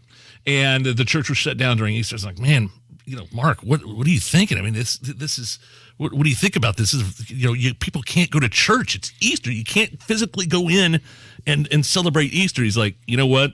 It's not about the building. It's about the community. It's about the church. The church is not a building.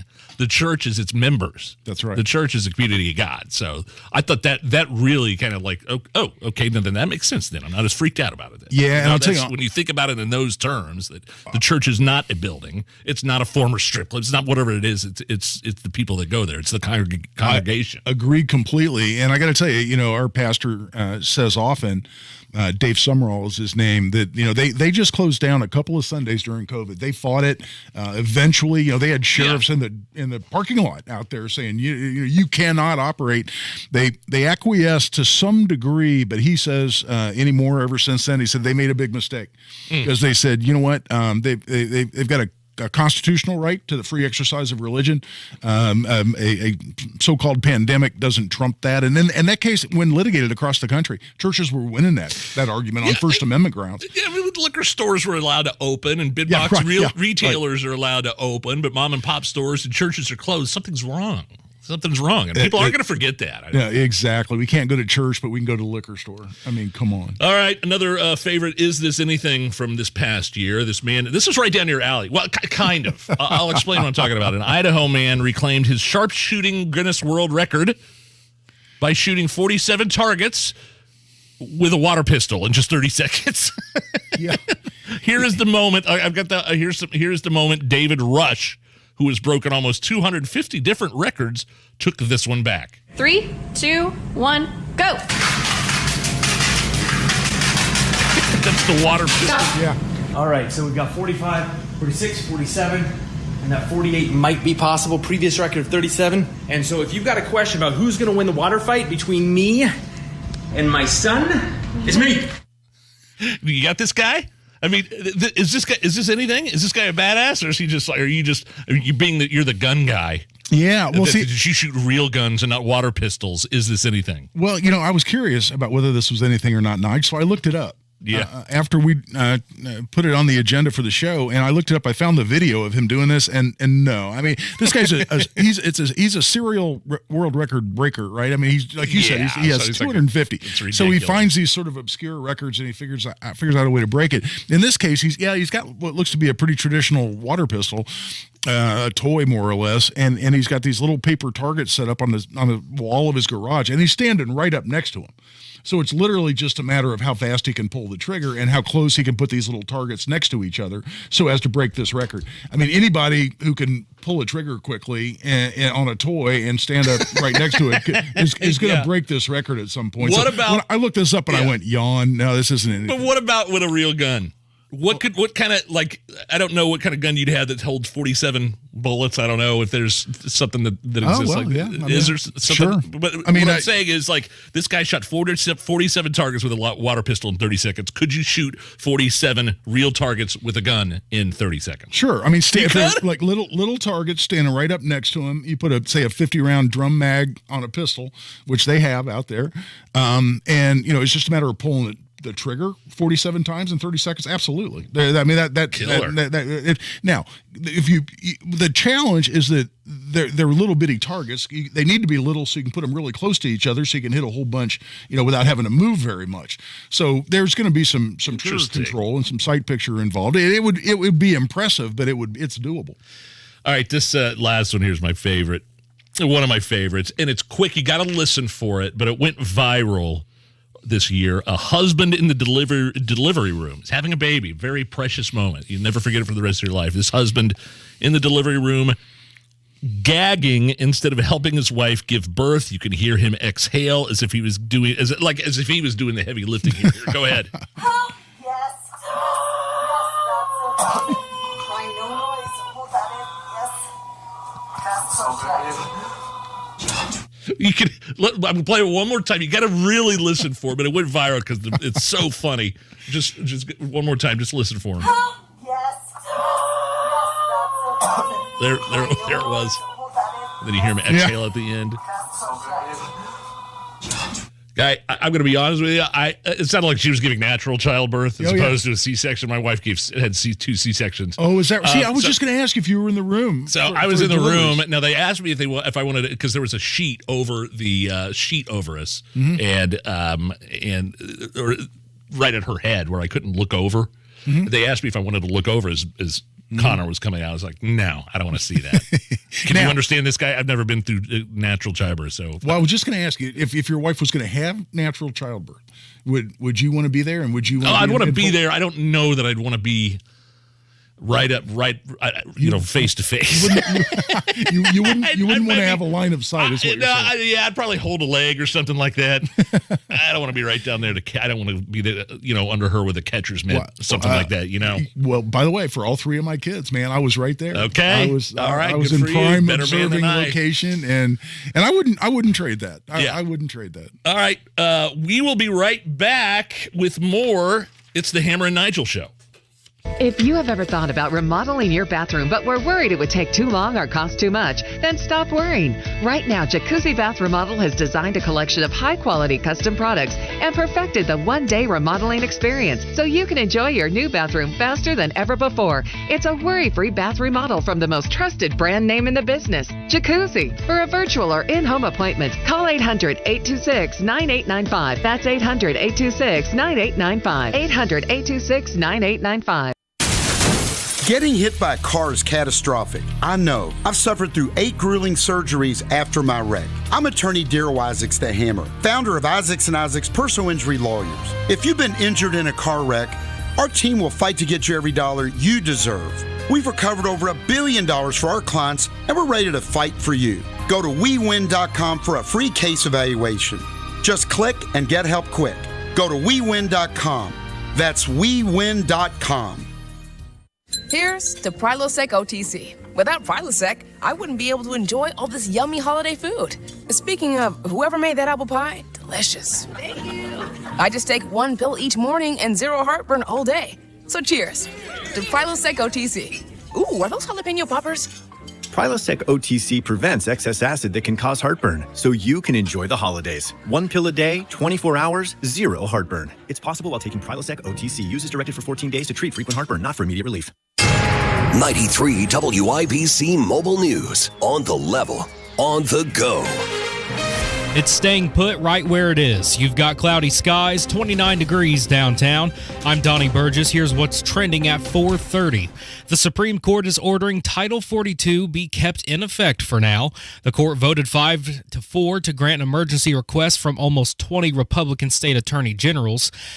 Title 42 allows border officials to turn away asylum seekers due to COVID concerns.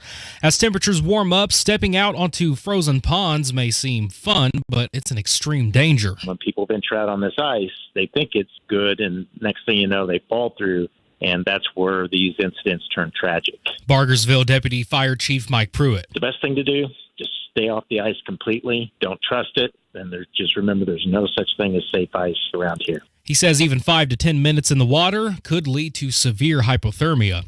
Temps begin to rise in Bargersville, Indianapolis, and all across the Hoosier State. But generally, overall, across the whole state, we will see warmer temperatures as we're going to see a return of southerly winds as we get into the later part of the work week. Forecaster Jason Puma says those winds, plus highs in the 50s, will bring some showers by Wednesday. A prop from the classic film Wizard of Oz has sold for 6 figures. Fox's Michelle Polino. The Wicked Witch of the West's iconic hourglass has a new owner. I'll get you, my pretty, and your little dog, too. The Wizard of Oz prop sold at Heritage Auctions for $495,000. It's described as the most famous and recognizable timepiece in film history. The hourglass played a crucial role in the film as it is held by the Wicked Witch as the timepiece which holds Dorothy's life in her hands. And when it expires, the witch gets to have those ruby red slippers. As with many key props for movies, several were made. The one that sold December 17th was made of wood and paper mache. Michelle Polino, Fox News. Stocks didn't do too hot today. At the closing bell, the Dow was up 37 points to 33,241. The Nasdaq fell 144 to 10,353, and the S&P also fell, this time by 15 to 3,829. Your time is 4:32. You've got traffic and weather coming up next.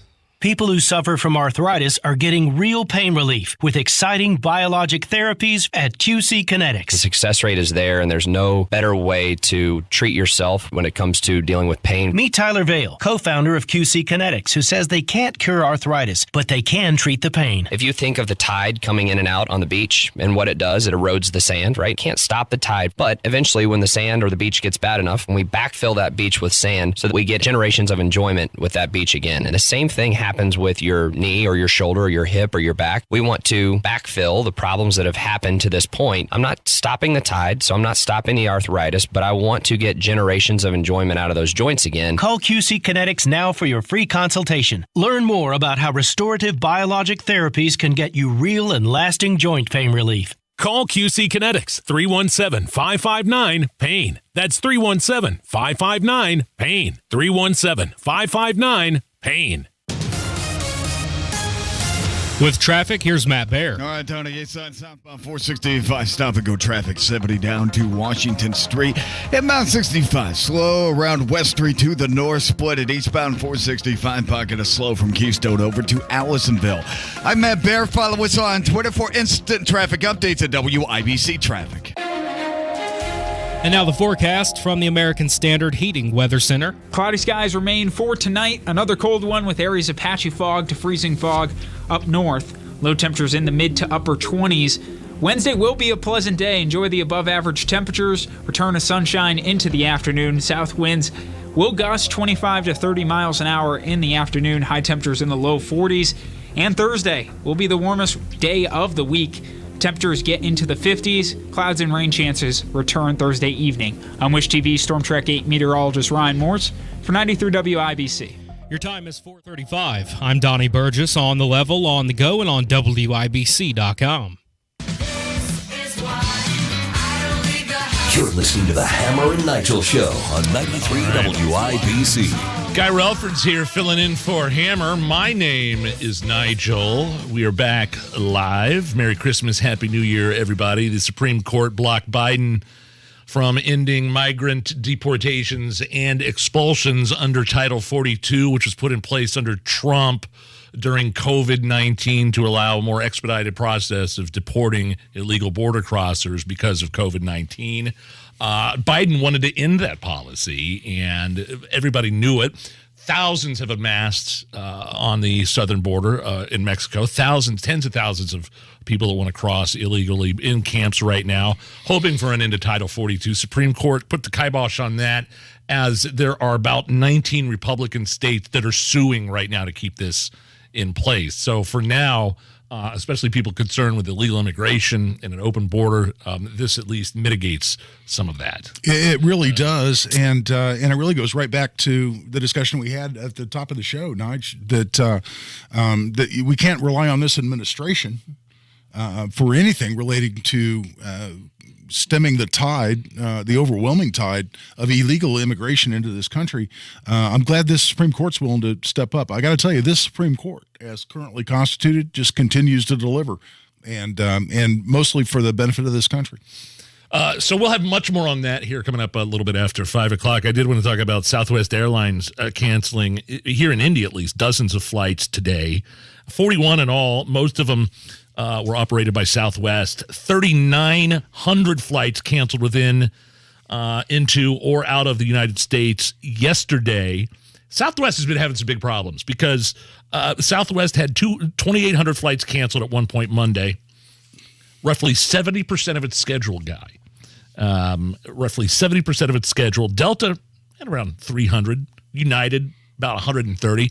So, of course, the weather was a factor here in the beginning. Over the long weekend, weather, this bomb cyclone that went through, of course your flight's going to get canceled. But then you rebook, you stay another day, you do whatever you can to get on another plane. 70% of Southwest flights, they're blaming operational challenges following the days of the severe winter weather. Yeah, and listen, Nigel, I get it in the sense that cancellations have a ripple effect, right? So a flight, let's say it's from New York to Indy, that gets canceled. Well, now the plane you needed for a flight from Indy somewhere else is not in Indy. So you didn't have the airplane you needed. You can't necessarily easily find a replacement airplane. So now all of a sudden you got 2 canceled flights. And then if that was a flight that Indy to Chicago, now suddenly that same plane that's needed for a Chicago flight isn't there. So I understand the ripple effect and the downstream effect of cancellations, but 70%, that's something that's not just a ripple effect from weather, because it's so affected Southwest, which is based where? Phoenix. So by definition, you wouldn't think they would be impacted more than a United that has as one of its hubs Chicago, for crying out loud, or some of the other airlines that weren't apparently impacted nearly as much, who you would think would actually have more impact adversely on them from weather. This is crazy. I mean, some of these numbers, more than 4,500 total flights scheduled to depart today have been canceled with Southwest. That's 50, that making up about 56% of those. So 4,500 total flights canceled today. Unbelievable. Southwest today, 56%. And again, it sounds like mismanagement. It sounds like staffing. It sounds like because they're blaming quote unquote operational issues.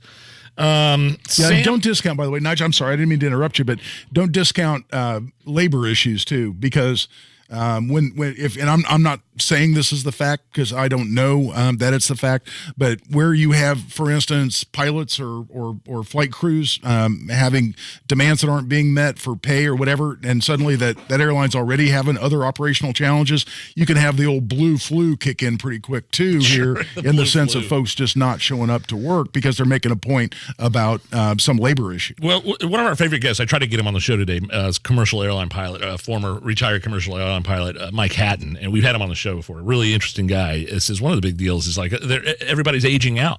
Yeah. The age 65 is mandatory retirement. They want to increase the retirement age to 67. Biden and Buttigieg said no. That's a bad idea. We're going to keep it at 65. When most of these guys are in perfect health. And also, there's an antiquated way of keeping track of the pilot's health that's really old and just doesn't make any sense anymore with the way that technology and pharmaceuticals have caught up with kind of keeping people healthy. I'll try to find that and repost that. It was really interesting. But now the U.S. Department of Transportation and Pete Buttigieg is looking into flight cancellations by Southwest Airlines. I guess old Mayor Pete's going to write another sternly worded letter to the airline industry. Right. All this, meanwhile, Biden on vacation in the Virgin Islands.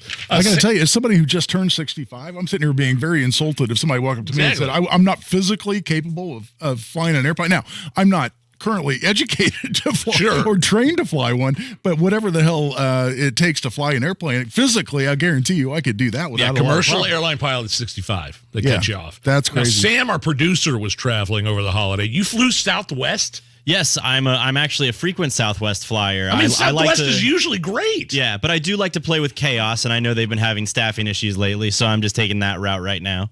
But yeah, I flew home, and this was just as Indiana was supposed to be getting hit with the storm that came on the 23rd. My plane took off from Baltimore at about 10 o'clock. I got in here. No, I'm sorry, I got that wrong. My plane took off at about noon. I left to get there at 10. Wait a minute, where? You get here? Yeah, I left Pennsylvania with my family to get to the Baltimore airport at 10, leave Baltimore at noon, land in Indy roughly around 2 o'clock. Oh, okay. Just as the snow was about to start falling. Was that Thursday or Friday? Thursday. Okay. So you got back in Thursday. Yes, but my plane, just by the skin of your teeth, boy. My plane lands. I get off. I look at the arrivals, departures, and I it blinks, flashes, 10 flights canceled. Oh man. Yeah. You'd still that was a close call. You'd still be in Pittsburgh right now, bud. Like you get in when you did. I want to ask you about this. As a guy that's a lawyer, works a criminal defense attorney. I know you specialize in the Second Amendment guy, obviously, but this is crazy to me, and this is getting like China type stuff. Madison Square Garden prevented a lawyer from attending a show with her daughter because she works for a firm currently suing them. Now, wait a minute. How in the world would a massive entity like Madison Square Garden be able to keep somebody out of a public show that you could buy tickets to? They used facial recognition technology. This lady and her daughter some sort of Girl Scout field trip to Radio City Music Hall over Thanksgiving. And, Madison Square Garden, MSG Entertainment owns a bunch of entities. And so security made her wait outside while the others watched the Christmas show. And the owner used facial recognition technology to identify this person with this law firm, and because they're fighting like some sort of personal injury case against Madison Square Garden, one of their restaurants or something. Yeah. So one of the things is MSG said, all right, nobody from this firm goes to our shows or work. And the way they sought this out, they used facial recognition technology they called this lady's name over the loudspeaker. And they knew who she was. They knew what she did for a living before she even got to security. And they kicked her out. Is this the world we want to be living in at this moment? I mean, it's a private company. They can keep, they can tell whoever they want to come in or out. But holy God almighty, what are the legal implications of this, or if there are any? Well, I'm the farthest thing from a New York lawyer, but applying Indiana law to this, if I'm the owner of a private business, I am. I've got my law office in Carmel, right?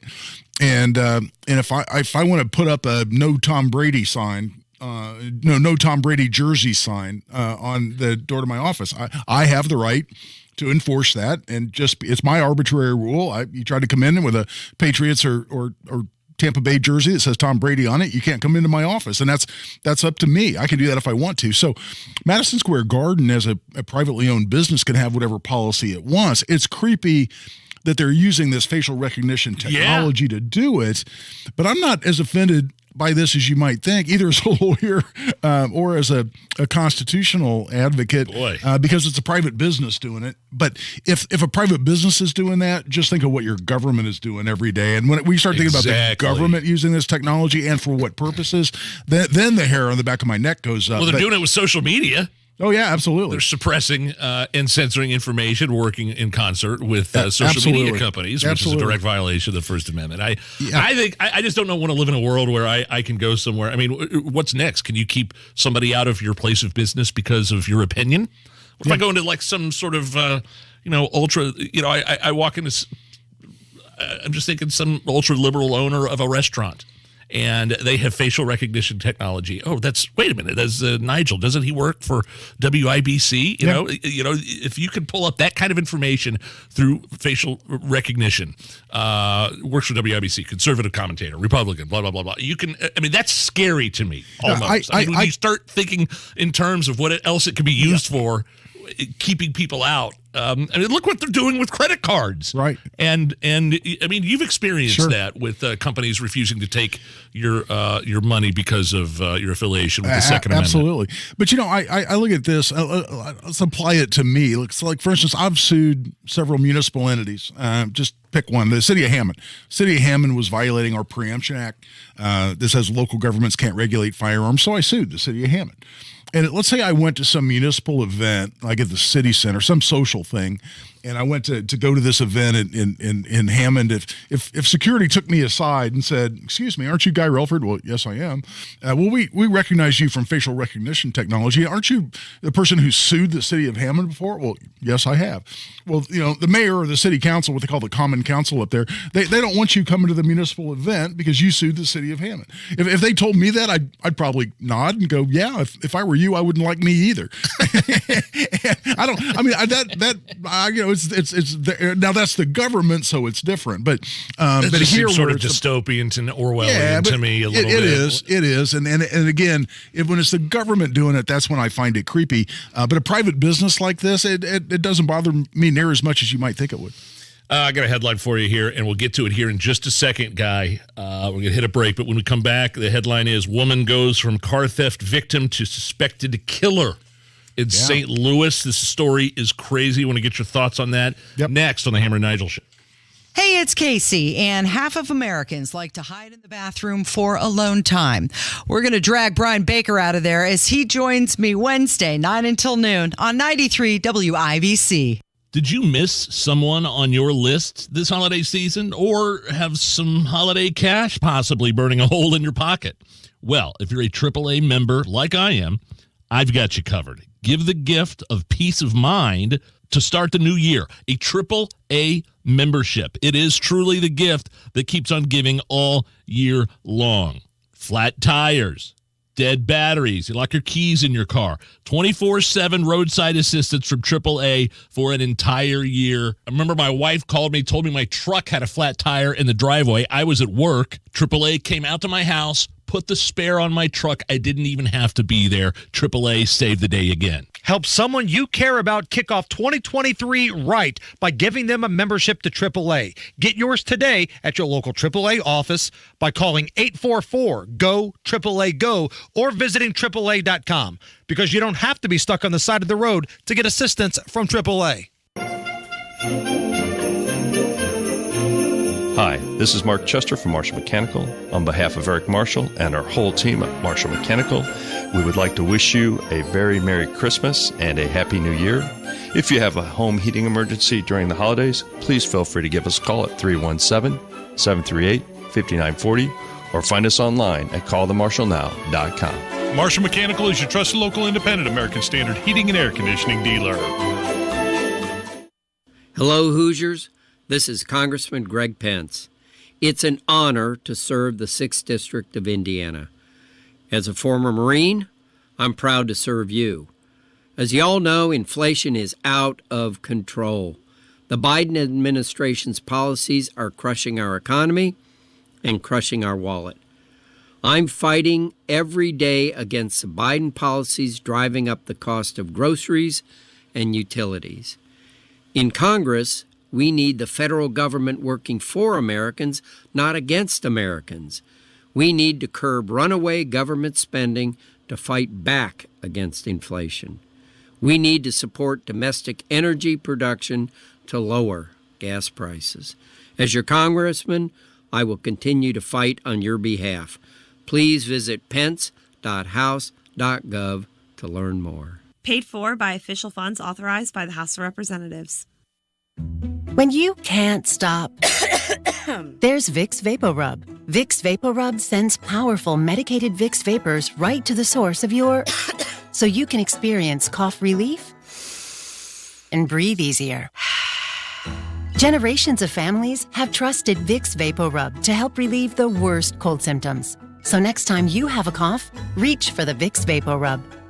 Vicks VapoRub. Cough relieving is believing. I love that high school sports are about so much more than winning. I couldn't agree more. While the immediate goal might be to win a game or championship, the real purpose of high school sports is to develop good people, not just good athletes. I'm Robert Falkins, a proud South Bend LaSalle Lion. And I'm Carrie Rosati, a proud Roncalli Royal. We're both assistant commissioners of the Indiana High School Athletic Association. In education-based athletics, we care just as much about how student athletes are performing in the classroom as we do about how they're performing on the playing field. That's because high school sports are a tool to build the character of student athletes, not just their athletic skills. Developing the whole person rather than just the athlete. That's what high school sports in Indiana are all about. Support the real purpose of education-based athletics by buying a ticket to your high school's athletic events. This is training good athletes. This is developing better people. This is your IHSAA. Matt Bear, what is up with traffic? Eastbound 465 stop and go, Keystone Avenue over 269, and inbound 69 a little bit slow, 96th Street 282nd. Southside eastbound 465, slow roll, Kentucky Avenue to the White River, then dragging over to I-65.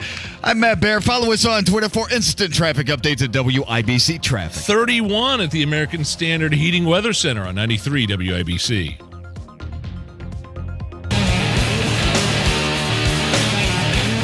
You're listening to the Hammer and Nigel Show on 93 WIBC. Back live. Hope everybody had an awesome Christmas. Looking forward to an amazing new year. My name is Nigel. Guy Relford's filling in for Hammer. Your specialty is the Second Amendment. You're a Second Amendment attorney, a gun rights enthusiast, and also, I mean, you're very knowledgeable on the care, the safety, the gun. Mm-hmm. You teach gun safety. Yeah. And so I'm curious as to what you think. I think I know what you're going to say, because we had sort of a similar situation happen in Indianapolis. Identical, This woman in St. Louis tracked down her stolen SUV to a gas station, opened fire on the dude inside. 2 innocent bystanders also shot. 1 died. This woman has no criminal history, but they found out where. I mean, I don't know. I don't think she got carjacked. I don't know what happened. But she basically tracked down her stolen car, walked up to it, and started unloading and killed the guy that stole it and an innocent bystander. And she's now being arrested for armed criminal action, count of first-degree assault, and she's being held without bail in St. Louis. And 2 counts of murder. And, yes. And you're exactly right, Nigel. And we had almost the identical situation happen here. I think it was at the corner of Emerson and Southeastern, right here in Indy, where a guy pulled up to a gas station in a car, got out of the car, went into the gas station, apparently left it running, and somebody hopped in the car and was stealing it, was driving away. The guy ran out and shot him and killed him, and being charged with murder. And here, it's even more likely to be murder because that situation in Indy that happened down at Emerson and Southeastern sounds much more like manslaughter to me. You didn't intend to kill anybody. Somebody stealing your car. It's what we call sudden heat, right? It's a sudden crime emotion. Crime of passion? Crime of to some degree. And I think it's much more likely to be manslaughter than murder because the guy didn't begin his day planning on killing anybody or even plan over any period of time. Here, a woman's car was stolen. The news article that I read just simply said the car was stolen. It was a theft as opposed to a carjacking. It's a big difference because if I'm sitting in my car and somebody walks up, for instance, with a weapon and threatens me and says, "Get out of the car, I'm taking your car," that's a carjacking. That's a violent crime, what we call a forcible felony in Indiana, and I can respond to that and prevent that forcible felony with deadly force. And that's legal in Indiana. I'm applying Indiana law to this situation that happened in Missouri. Well, what's much different is that your car is simply stolen. I actually use this metaphor in my gun law class that I teach for gun owners. And I'll say if someone simply steals my car, even if I walk up on them while they're stealing it, they're not threatening me. They're just in my car driving away. Yeah. I can't shoot them. I can't protect my car, which is just my personal property, with deadly force. Here, you've got quite a bit of time where the car was stolen. She tracked it down with GPS, apparently. Yeah, that's right. Yeah. So she knew where it was. Yeah. It was at a gas station. She just walked up, opened the door, according to reports, boom, and started pulling the trigger.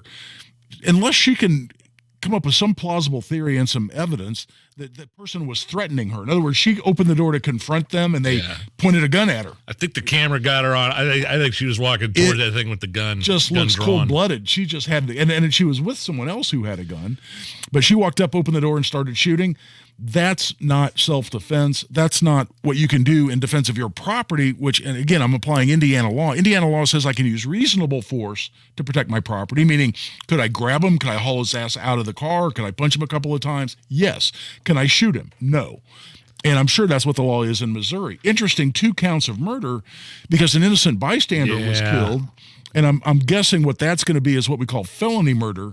So in other words, if she's committing a felony by murdering the first guy and someone is accidentally killed during the commission of a felony, and it's predictable that someone else could die, then that's what we call felony murder, and it's still murder, just like the original murder. It's just different because she didn't mean to kill the bystander, but she's committing a felony and murder and killed someone else in the process. That's felony murder. That's why there's 2 murder counts, even though she didn't intend to kill the bystander. And you know what? We got about a minute left here, Guy, but it just goes to show you when you dabble in that trade of theft, no matter how insignificant or petty you might think it is, especially when it comes to somebody's vehicle, even if they're not in it, you don't know what's on the other side of that coin when you flip it. You know what I mean? Like, you go up to rob the wrong guy, you go up to assault somebody on a sidewalk. Like, I have relatives, let's just put it this way, a very close relative of mine, I call him Dad, that if I were to be out walking, if I were out somewhere walking with him and my family and his grandkids, and somebody started posing a true threat, and let's just say there would be action first and questions answered later. Yeah. You know what I mean? And so we got about 15 seconds here, but and we're going to get to, I definitely want to get to Title 42. Supreme Court just blocked the elimination of that. We'll get right into that and much more. Plus, a new edition of Ask the Gun Guy coming up next hour. It's the Hammer and Nigel Show. When it's a new year, I like to think about jewelry in a new way. I'm a Shane Company jewelry consultant, and I love how one piece of jewelry can hold so much meaning. It can mark a moment, symbolize a new adventure, or simply remind you of a personal goal. At Shane Company, our jewelry is created with an artisan's eye and a master jeweler's touch. We design it ourselves and offer a free lifetime warranty. With styles in every price range, it'll be easy and fun to find something that's meaningful to you. Have you seen our peach morganite jewelry set in our signature shade of rose gold? It's gorgeous, a reflection of how you'll feel wearing it. The butterfly is a symbol of hope and transformation, and our butterfly necklace shines with vibrant sapphires and diamonds. Opals are believed to promote creativity, and Shane Company opals are chosen for their mesmerizing colors. Come in and try on anything that catches your eye. Find something beautiful that's an expression of you. Now you have a friend in the jewelry business. Shane Company and ShaneCo.com. What you've heard about probiotics is probably wrong. I eat yogurt, so I don't need to take a probiotic. Probiotics? They don't really work. It's time to learn the truth about probiotics and join the Align Healthy Gut Team Up. Align has probiotics to naturally help relieve occasional bloating, gas, and abdominal discomfort. Try Align probiotics for a month and see how great a healthy gut can feel. Get $2 off your first month of Align at AlignProbiotics.com. Join Mark Patrick seminars and stop smoking without cravings, irritability, weight gain, or your money back. Only $49.99 guaranteed. Don't just cut down, but stop smoking once and for all. Also, lose all the weight and let Mark Patrick Hypnosis destroy your unwanted cravings. Seminars January 19th at the Holiday Inn Express and Suites in Noblesville. Weight loss 5:30 p.m., stop smoking 8 p.m. Or January 21st at the Holiday Inn Indianapolis Airport. Weight loss 11 a.m., stop smoking 2 p.m. Sign up at markpatrickseminars.com. Coming up in 2 minutes, he's accused of beating a man with a brick and has had several run-ins with the cops. Chris Davis reports on an arrest in a 2021 Indy murder. Frozen water is serious business, even with temps warming up this week. And a familiar name may be joining the mayor's race. Those stories and more from the Shepherd Community Center studios. You're listening to 93 WIBC, WIBC HD1 Indianapolis. It's 5 o'clock. This is a Fox News alert. Title 42 stays in effect for now. I'm Rich Dennison. A divided Supreme Court sided with several states arguing to keep Trump-era health restrictions on immigrations in place, agreeing to hear arguments in the challenge in February. The pandemic-related provision allowing migrants seeking asylum to be quickly turned away was set to expire as soon as today. Immigration advocates had sued to end the program, and a lower court agreed before a challenge from Republican-led states appealed, warning of unprecedented calamity. In a dissent, Justice Neil Gorsuch disagreed with the Supreme Court's intervention, writing the current border crisis is not a COVID crisis. Fox's Jared Halpern in Washington. A House committee has authorized congressional cybersecurity officials to remove the TikTok app from all House-managed devices. A memo to House employees says staff may not download the app on any House mobile device, and if it's already on it, it must be removed. The app, owned by a Chinese company, has drawn increasing scrutiny over the security of user information. At least 34 people are now dead from the winter storm in western New York. Folks have been found in snowbanks. There have been people found dead in their cars, and even some people have died because medical workers have not been able to get out to folks. Emergency responders have not been able to get out to people in their homes because roads have simply been too dangerous. Fox Weather's Max Gordon in Buffalo, New York. At least another 24 storm-related deaths have been reported in other parts of the country. Adam Fox, the co-leader of a plot to kidnap Michigan Governor Gretchen Whitmer, was sentenced today to 16 years in a federal prison for conspiring to abduct the Democrat and blow up a bridge to ease an escape. The plot was never executed. Embedded FBI agents foiled those plans. A co-conspirator will be sentenced tomorrow. America's listening to Fox News.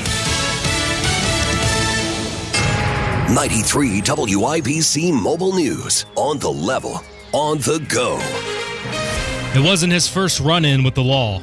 Cloudy skies downtown, 29 degrees. I'm Donnie Burgess. For the Michaelis Corporation, here's what's trending at 5:02. The murder of a man in downtown Indianapolis with a brick last year was caught on surveillance video. Chris Davis reports on the arrest. The name of the man arrested, Marquise Armstrong. The name of the man murdered on North Pennsylvania Street at a downtown Indianapolis parking garage was Atlas Wedlow Jr. He had been hit in the face with a brick, not once, but maybe a couple of times. Armstrong was a man who was not exactly unfamiliar to police. Between the time that the murder happened and the time that he was arrested for it this week, he was arrested twice more, once in D.C. and once after getting into a fight at Circle Center Mall in downtown Indy. Chris Davis, 93 WIBC Mobile News. At least 64 people have died from flu-related sickness so far this season, reports the Indiana Department of Health. The latest report shows 16 more people were added to that list. One person was killed and 3 people were injured in a crash on the east side of Indianapolis Monday night. And police think speed may have been a factor. I'm Sean Herrick, but they're still trying to figure out the cause. IMPD says they were called to Washington Street near a strip mall just east of I-465 at around 6:30. The driver of a Ford sedan hit a Chevy SUV. The driver in the Chevy was killed and the passenger is badly hurt. The driver and passenger in the Ford both have minor injuries. John Herrick, 93 WIBC Mobile News. It's going to warm up this week, says forecaster Jason Puma. On Wednesday, we'll have a high near 43.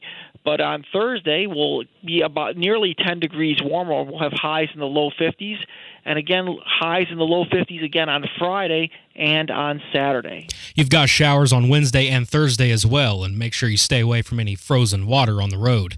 You've heard Abdul Hakim Shabazz right here on 93 WIBC and may have seen him in a courtroom. Now he could be eyeing the office of mayor. Because there's a malaise over the city of Indianapolis, whether it was the riots, whether it was a crime issue, whether it was a pothole issue, or just the government you don't feel like listens to you.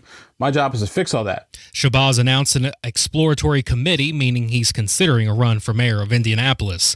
Your time is 5:04. You've got traffic and weather up next. You've undoubtedly heard of the calm before the storm. Well, Michaelis is the calm after the storm. More than 3 decades of restoring damage from wind, rain, and hail. They've got your back, not to mention your front, side, and roof. It's why home and business owners beat a path to Michaelis' door, because it's always answered around the clock with welcome arms. Your port in the storm. From site security and tarping services to complete restoration work, they can handle anything Mother Nature throws your way. Seasoned and trustworthy pros who are never deterred by a little wind and rain, or a mother load of it for that matter. Water, storms, fire, and foundations. Life happens. Michaelis happens to help you through it. Call 844-FIX-INDY. Make it Michaelis.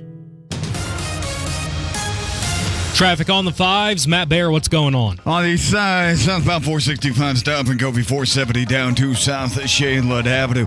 South side, eastbound 465 slow from Kentucky over to the White River. And a crash west side. Girls School Road at Morris, one on the south side, Southport Road at South Meridian. Traffic sponsored by Staples Stores. Staples Stores are a new world of possible with innovative tools for small business and remote workers and learners. Explore more at your local Staples store. StaplesConnect.com. I'm Matt Bear. Follow us on Twitter for instant traffic updates at WIBC Traffic. And now here's your forecast from the American Standard Heating Weather Center. Cloudy skies remain for tonight. Another cold one. Areas of patchy fog to freezing fog may develop up north. Low temperatures in the mid to upper 20s. Wednesday will be pleasant. Sunshine in the afternoon. High temperatures in the low 40s. I'm Wish TV Storm Track 8 meteorologist Ryan Morse for 93 WIBC. And I'm Donnie Burgess on the level, on the go, and on WIBC.com. Hammer and Nigel. Can you believe these characters are weirdos? On 93 WIBC. So let's rock it! My name is Nigel. Guy Relford is filling in for Hammer. Hope everybody had an amazing Christmas. Getting ready for that new year. Big news here at the top of the hour. The Supreme Court handing Biden administration a defeat. They have blocked Biden from ending the migrant expulsions and deportations under Title 42, which is a Trump-era COVID-19 policy of turning away asylum seekers and illegal immigrants across the border. And it is, Biden wanted to end this whole thing, guy. He wanted to, it's time, this is, this is COVID-19 is not a problem anymore. Apparently, the pandemic is over, according to Joe Biden, what he said a couple months ago, completely refuting, going against what Fauci and the CDC have said. But anyway, that's another story. But Title 42 was this big thing that, had resulted in the expulsion of at least 2.4 million. It was used 2.5 million times since it was implemented in 2020. Now we've had almost, nearly twice that in illegal border crossings since Biden administration took hold. Biden is doing everything he can to roll out the red carpet for illegal immigrants. Republicans call him out on it. And, and by the way, that's the narrative. Republicans have been calling him out on Biden rolling out the red carpet. And now the Republicans, the crisis at the border is the Republicans' fault. Yeah, basically. Right. He's using all the woke tools in his arsenal to ensure as many illegals cross as possible. He's trying to end Title 42. He's doing everything he can to get that Remain in Mexico policy removed. He's rolled back ICE immigration enforcement. But yet when Republicans mention this, you're the one that's pointing out that there's an open border. It's the Republicans that are pointing it out. Joe Biden has never said there's an open border. Really? Yeah. Okay. He's done everything he can to make it as easy as possible for people and fentanyl and drug traffickers and human traffickers to operate on the southern border. Sorry. It's true. Exactly right. And, and it goes back to the fact that having no policy is to have a policy. The policy is to allow absolutely unfettered illegal immigration into this country. It's intentional. It's a plan. It's designed to increase the number of Democrat voters in this country, to ensure that Texas turns blue, that Florida, if possible, turns blue, and have a huge effect on Arizona and New Mexico as well. And you see those as important states in the Democratic strategy. That's exactly what this is about. That's why you don't get any attention given to the border. That's why Kamala, even though she's the border czar, she's never been there. How amazing is that? Biden's never been there. That's even why you don't even see any reaction from this administration, despite what could be a lost opportunity, Nigel, as you have mentioned, when folks get sent north by some of the Republican governors from Florida or Texas. And so when DeSantis or Abbott do that, it largely gets ignored, because any attention this White House, this administration, gives to the crisis at the border is to accept that there is a crisis, and that's exactly the opposite of clearly what their strategy is, which is to deny there's a crisis and then to allow the crisis to continue unfettered. There's two narratives going on here. One, I just mentioned that Republicans are the bad guys for pointing out the border is open, and it's their fault that all the migrants are trying to cross the border. It's not Joe Biden's fault. The Republicans are the one that are saying the border's open. Right. No, we have a strong border. Okay. And there's the other narrative that Republicans are bad people for shipping migrants all across, to Martha's Vineyard. To Governor Abbott just did it, like you mentioned, to Kamala Harris. But when the federal government does it, not Governor Abbott, not DeSantis, when the federal government does it, they've been shipping migrants all over this country. A perfect example of that is San Diego, where they are about to burst. Federal government has been moved at least 836 people. The San Diego County supervisor tweeted, quote, "The federal government must step up and deal with the crisis at the border. San Diego County cannot continue to deal with hundreds of migrants coming into our region a day. We've now had 836 dropped off in 4 days. This is simply unsustainable for our region." This is the county supervisor in San Diego saying this because of a federal policy. Right. But yet when Governor Abbott does it and drops migrants off at Kamala's front doorstep, he's evil. Yeah, he's it's inhumane.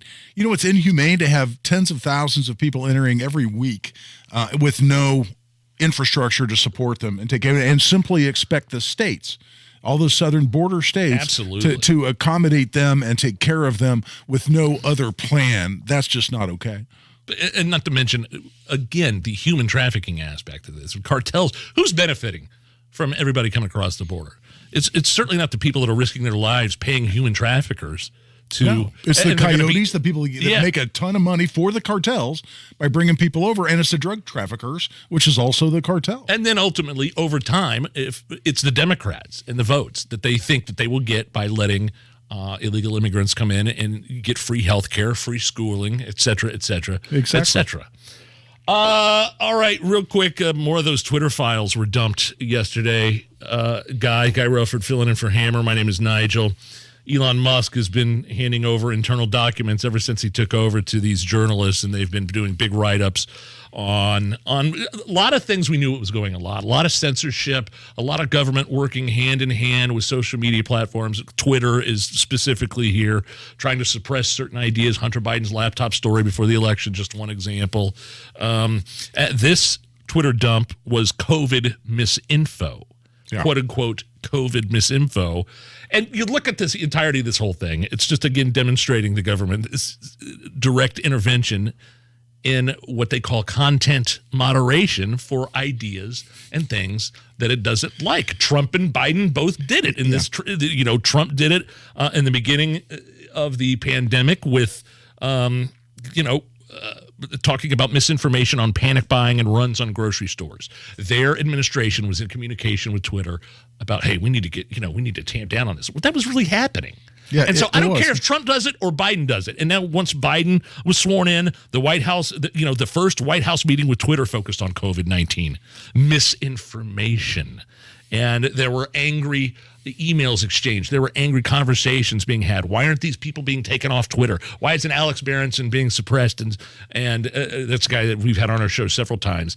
And now it's exposed. We all knew that it was right. I mean, you have the government of the United States working hand in hand with social media platforms. And I think the First Amendment has something to do with it. Working hand in hand, but suppressing and censoring information. Well, that's right. And I made the comment that this is big tech simply acting as an arm of the government.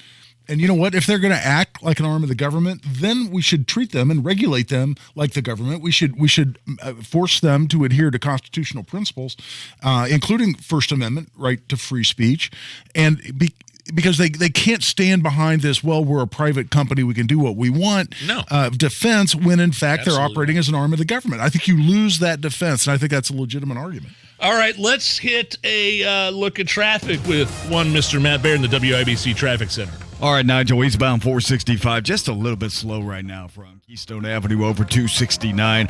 East side, southbound 465, slow roll from 72 south at Shadeland. And on the south side, eastbound 465, stop and go at Man Road. Traffic sponsored by Family Dollar. Start the new year with Family Dollar. Stock your pantry and keep things clean and organized with the products you need from your favorite brands. Family Dollar, helping you do more. I'm Matt Baer. Follow us on Twitter for instant traffic updates at WIBC Traffic. Guy, it's just typical of Indiana weather. We were freezing our butts off. Roads were covered in ice, snow everywhere, record-setting temperatures, minus 30 wind chills over the weekend. And it'll be 50 by the end of this week. 50, like 54 on Saturday. It is 30 right now at the American Standard Heating Weather Center, 93 WIBC.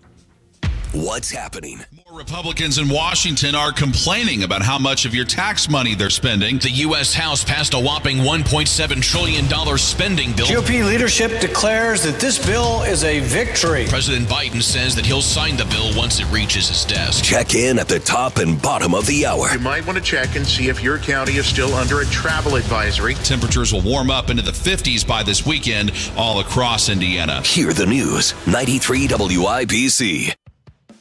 This week at Fresh Time Market, save on boneless, skinless chicken tenders, just $3.99 a pound. Now through January 3rd. Get real. Imagine if you could get a 35% bonus when you invest your money. That's right. If you invest $100,000, you get a $35,000 bonus. If you invest $200,000, you get a $70,000 bonus. And if it sounds too good to be true, it's not.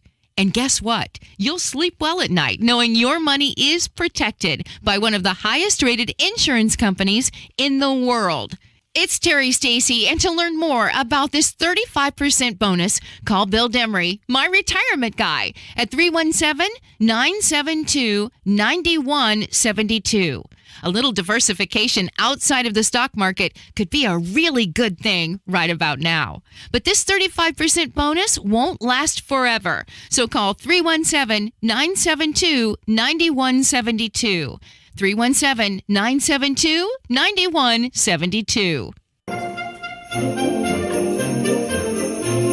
Hi, this is Mark Chester from Marshall Mechanical.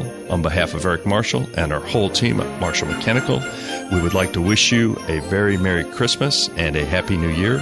If you have a home heating emergency during the holidays, please feel free to give us a call at 317-738-5940 or find us online at callthemarshallnow.com. Marshall Mechanical is your trusted local independent American Standard heating and air conditioning dealer. Colts fans, now is the perfect time to download FanDuel, America's #1 sports book, because right now new customers get a no-sweat first bet up to $1,000. That's free bets back if your first bet doesn't win. Just sign up with promo code WIBC. Some of the things I love about FanDuel include how they get you your winnings paid fast. I love the live betting. You'll get updated odds on games that have already started if you see a trend you like. It's on an app that's safe. It's on an app that's secure and super easy to use. So sign up today with promo code WIBC for your first no-sweat first bet. And make every moment more this season with FanDuel, official sportsbook partner of the Indianapolis Colts. 21 plus and present in Indiana. First online real money wager only. Refund issued as non-withdrawable free bets that expire in 14 days. Restrictions apply. See terms at sportsbook.fanduel.com. Gambling problem? Call 1-800-9-WITH-IT. It's Terry Stacy, and when I hear the word free, my ears perk up a little bit. So listen to this December deal from Exercise Inc., the 20-minute once-a-week workout that will change your life. Sign up right now in December, mention WIBC, and you get 2 sessions free. Now, most people gain 5 pounds during the holidays and then spend the next 5 months trying to lose it. Don't be that person. Come to Exercise Inc. in December, and you'll get a coach who will help you get stronger, feel better, and start losing weight right now. You'll increase your metabolism, you'll feel fantastic, and enjoy the holidays a whole lot more. Don't wait until January. Give yourself a gift that truly will change your life. Exercise Inc. for all ages, no crowded gym, and you'll have a coach that's by your side during your 20-minute once-a-week workout. Exercise Inc.'s December deal at all 4 locations. Sign up now, mention WIBC, and get 2 free sessions. Visit exerciseinc.com for a location near you. When you're an innovative business, every blinking cursor, every blank page is an opportunity. What will you do with it? Will you make something better or create something new? Our Dell Technologies advisors provide you with tools and expertise to do incredible things. Because we believe there's an innovator in all of us. For advice on smart PCs powered by Intel V Pro that's built for business, call a Dell Technologies advisor at 877-ASK-DELL. Inside Indiana Business Radio, the news you need to get ahead. Indiana's business news leader, weekdays at 6:32 a.m. and 5:56 p.m. on WIBC. And a little bit of chicken fried. You're listening to the Hammer and Nigel Show on 93 WIBC. Is it too late to start talking about summer concert season 2023?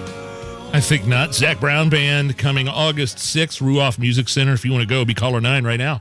239-9393. I'm Nigel. Guy Relford is sitting in for Hammer. Did you see the footage of the lady that man, I don't know what she was driving on the canal. Downtown. She said, okay, so she's told firefighters that her GPS took her onto the canal. And so this footage, I mean, she goes down to 10th and then turns around and comes back towards, I believe, New York Street on the canal, driving on the ice, and then her car finally broke through the ice. She got out okay. Now, I know this is going to be shocking to everybody involved. but she was charged with a DUI. Yeah.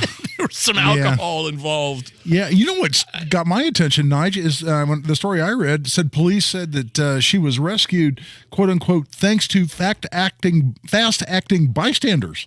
So I don't know if that means that that's because they reported this or whether bystanders actually jumped into the canal. Yeah. But I got to tell you, when it's sub-zero and you're jumping in to frozen water, you're a real hero if that's what happened. And even if the first responders whose job it is to do that, that's still pretty amazing stuff. I mean, when you're jumping into the water in those conditions. She was checked by the medics, fine, went to the hospital, and then the article on Wish TV says, after further investigation, police arrested her for operating a vehicle while intoxicated.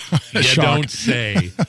I mean, have you ever followed a GPS into some place like, wait, where is this taking me? I've had that happen to me before, but not into a body of water. Oh, man. Into the middle of an iced-over canal. The worst is happening to me is sometimes I forget that my GPS is set on, like, shortest distance, not fastest or something like that.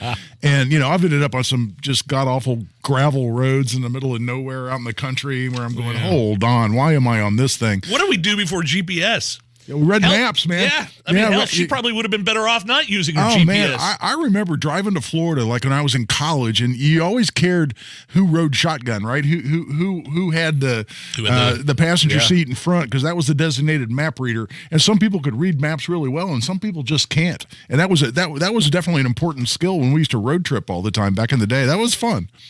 Boy, Nancy Pelosi is gone. She is done as House Speaker, not returning. And she ended her final speech as Speaker of the House by wishing everyone a Merry Christmas, Happy Hanukkah, and roll the tape, please. Strong bipartisan I vote. Yield back the balance of my time and wish everyone a happy, healthy, and safe New Year. Happy holidays. Merry Christmas. Happy Schwanza. Happy Hanukkah. Whatever it is you celebrate, be safe. If you could just maybe go back towards the end and replay that where she's wishing happy. Did you catch that, guy? Oh, yeah. Happy what? New Year. Happy holidays. Yes. Merry Christmas. Yes. Happy Schwanza. Happy Hanukkah. I heard Schwanza. Happy Schwanza? Does anybody know what Schwanza is in here? Well, I just tried hold on. She was obviously trying to say Kwanzaa? Kwanzaa, yeah, clearly. But I just Googled Nigel Schwanza, and at least one poster on Twitter, I have no idea if this is accurate or not, said it's German or Yiddish slang for male genitalia. No. Yeah, that's just according to one Twitter poster. So take that with a grain of salt. May the Schwans be with you. Yeah, well, that's the first thing I thought of when I heard Schwanza. When the media was covering this, I went back to Spaceballs, the movie, and I go, didn't they talk about the Schwans being with you? But I think that was Schwartz. Schwartz. Yes, may the Schwartz be with you. Now, have you heard Nancy Pelosi talking about crying wolf in a crowded theater? Have you heard this clip before? This is not surprising at all coming from this woman. The Constitution does not say that a person can yell wolf in a crowded theater. If you are endangering people, then you don't have a constitutional right to do that. Giving them the ability to cry wolf in a crowded theater. She's mixing her, what do you call them? Yeah, she's mixing her metaphors. Yeah, no doubt. You have something, Sam? I can't hear you, buddy. I just would like to say that in this example given, because the example that she's talking about is you can't yell fire in a crowded movie theater. Right. However, if somebody cried wolf in a movie theater, I would be more scared. That's what I'm saying. Could you imagine sitting there watching Avatar and somebody goes, wolf, wolf, wolf? Yeah, I don't know. I'm pretty well equipped to deal with a wolf in a theater. Fire would be a whole different reaction from me. All right, does your wife make you watch anything that you don't particularly like to watch, but you do it anyway just because you're spending time with her? You mean on Netflix? Christmas movies and stuff? No, yeah, just whatever. Like my wife has the Prince Harry, Meghan Markle documentary series on Netflix playing, and it's awful. It's ultra rich, wealthy, powerful people complaining that they're victims. Nigel, my wife and I agree on virtually everything we watch. We have very similar tastes, but the one place that we really dramatically depart is she likes stuff about the Royals. Oh yeah, and I cannot stand it. I have the same reaction every time there's anything about the royal family. I don't care, a wedding, whatever it is. I always have the exact same reaction, which is we fought a war in this country, so we didn't have to care what the damn royal family was doing anymore. And and I think it's disrespectful to the Minutemen on Lexington Green, who started the war for independence. That I would have any interest whatsoever in what the hell the royal family's doing. You sent me this headline from Fox News. Prince Harry claims Prince William screamed at him over the royal exit in the Netflix documentary, and it was, quote, terrifying. Yeah, and when I sent that link, what was my comment? I go, talk about a beta male. I mean, okay, you're already the younger brother. Now your older brother yells at you, and it was terrifying. Oh my goodness! What happened to Prince Harry? Because it's a guy that was, I know he was privileged in the royal family, but he was in the military. He was in action. Now he wasn't on the front lines or anything, but he was a respected guy, and now he's just kind of this dopey dude that's kind of doing what Meghan Markle says. Well, yeah, Meghan wears the pants in that family, so it's not shocking at all to me that simply being yelled at by your brother is, quote, terrifying.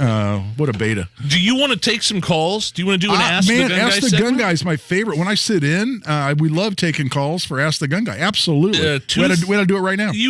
All right, we'll do this. We'll take a look at the news here in a second. Yeah. And people could call in. You're a Second Amendment attorney. You're a licensed firearms instructor. And you know a whole hell of a lot about guns and the Second Amendment. So if you have a question, a legal question, or some sort of gun safety question for Guy Relford, now is the time to talk. 239-9393. If you want to ask the gun guy anything that you could think of. What do typically, here in 30 seconds, what do people typically like to talk to you? Is it more legal expungements? Yeah, well, I just had a couple, when we were talking about expungements in that case that I won in the Court of Appeals, and I already had a couple of emails asking me about those, how those work. But no, the law of self-defense, when you can and can't defend yourself. A whole lot of issues along those lines. And also about guns, gun safety. I'm a certified firearms instructor, as you mentioned. And so, it's a time when people have a lot of questions. People are shopping. There's some of the after Christmas sales and whatnot, looking for a new home defense firearm or otherwise. I'm a competitive shooter at sporting clays. So, you think gun related, man, we're happy to take those calls. 239-9393. Call now. Sam will put you on hold and we'll take a look at the news. 93 WIBC Mobile News. On the level, on the go. Title 42 is staying put. 29 degrees downtown, 55 by Thursday. I'm Donnie Burgess. Here's what's trending at 5:29. The Supreme Court is keeping pandemic restrictions on immigration in place, at least for a few more weeks.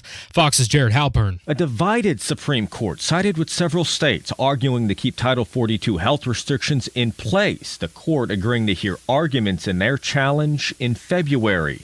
The pandemic-related provision allowing migrants seeking asylum to be quickly turned away was set to expire as soon as today. Immigration advocates had sued to end the program, and a lower court agreed before a challenge from Republican-led states appealed, warning of unprecedented calamity. In a dissent, Justice Neil Gorsuch disagreed with the Supreme Court's intervention, writing the current border crisis is not a COVID crisis. Jared Halpern, Fox News. If you see frozen water, be careful. That ice is not safe to walk on. It could break and put your life in danger. If they've been in that water for an extended period of time, even just a matter of 5 to 10 minutes, that's where we get into a problem where people don't survive. Bargersville Deputy Fire Chief Mike Pruitt. He says your best bet for staying safe is never taking the risk in the first place. At first, the injuries to Atlas Wedlow's face were so bad that police thought he'd been shot. Chris Davis reports that was not the case, and a man has been arrested accused of murdering him with a brick. The killing was caught on surveillance video. It happened in the early morning hours, September 21st, 2021, at a parking garage in downtown Indianapolis on North Pennsylvania Street. Police say surveillance video caught Marquise Armstrong hitting Wedlow in the face with a brick, then stomping on him, kicking him, and spiking the brick right into his face. By the time Wedlow was taken to Eskenazi Hospital, he had to be identified with a state-issued ID card. Cops say they finally got enough on Armstrong to arrest him for the murder this week. Chris Davis, 93 WIBC Mobile News. Psychedelic drugs may be the next big thing in psychiatric treatment. A session at this year's Society for Neuroscience meeting in San Diego showed how psychedelic drugs can treat disorders such as anxiety, depression, and PTSD. Researchers say longevity is one of the benefits of psychedelics, and a single dose can be effective for months or years.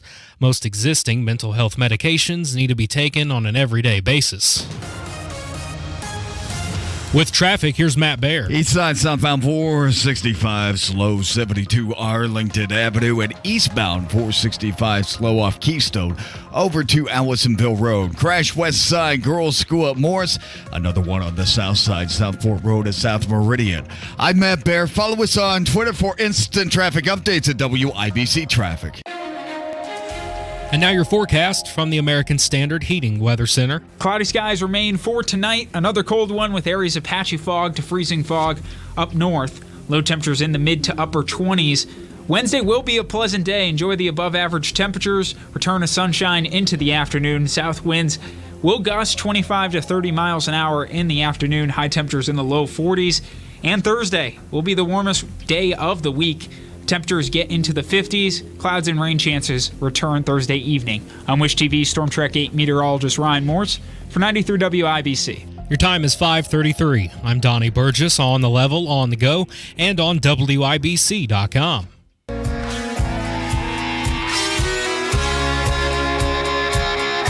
You're listening to the Hammer and Nigel Show on 93 WIBC. Yeah, I'm Nigel. Guy Relford's filling in for Hammer. Merry Christmas, Happy New Year, everybody. And we're going to do Ask the Gun Guy, 239-9393. Guy Relford is a licensed firearms instructor, certified firearms instructor, and a Second Amendment attorney. Guy, I'll give it over to you. That sounds great, man. We got a whole bunch of people on hold, and if you want to join the discussion, give us a call, 317-239-9393. We'll be glad to get you on. I think we're going to do a couple segments of this, aren't we? Yeah. All right, so we'll have time. I'll tell you, let's go to the phone lines, and we've got, I believe, Joey. Joey, welcome to Hammer and Nigel. Oh, Joey dropped off. Let's go back to the phone lines. And, what's your name? Mitch. Hey, Mitch. What you got for us, Mitch? I got an interesting one. I'm pro-gun. Have your guns, right? Fine with me. My personal thing is I'm always asked to go. My employees, we like to get together and they go shooting. And I'm always afraid to go just because it's the sheer fact that I'm freaked out about a thing that if it's pointing one way, you're fine. And if it's the other way, you're not fine. It's just a personal weird fear. How would you suggest I try to get over that? It's just me. What's he worried about? Just handling the gun, and like I said, it's got a one end that'll bite you, and the other end that's just fine.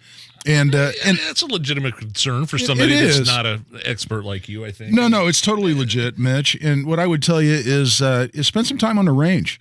Spend some time handling the firearm. Spend some time, practice target shooting. You're an instructor. Get an instructor. Yeah, absolutely. And to take a class from an instructor that's going to take you through the rules of gun safety. There are 4 rules of gun safety, Mitch. And they're really easy to remember. They're really easy to commit to memory. You follow the 4 rules of gun safety. I'll tell you right now what they are.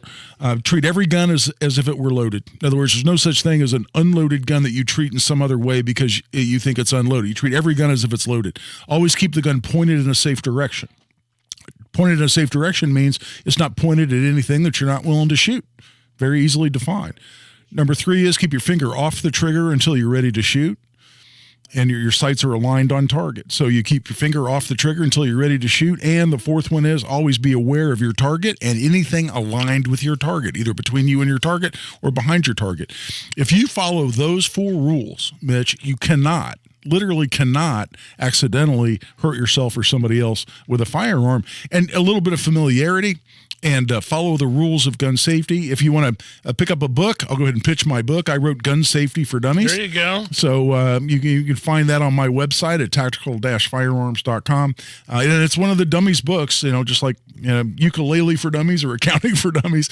So you can pick that up and get a good lesson that way as well. Let's go back to the phone lines. We got Sean. Sean, welcome to Hammer and Nigel, man. What do you got for us? Hey, what's going on, fellas? Not much, man. Hey, I got an 18-year-old, just turned 18. he was diagnosed with bipolar disorder and has this obsession with guns, and I'm just a little worried about him having a gun. Just trying to figure out my next, trying to figure out, what steps we could take.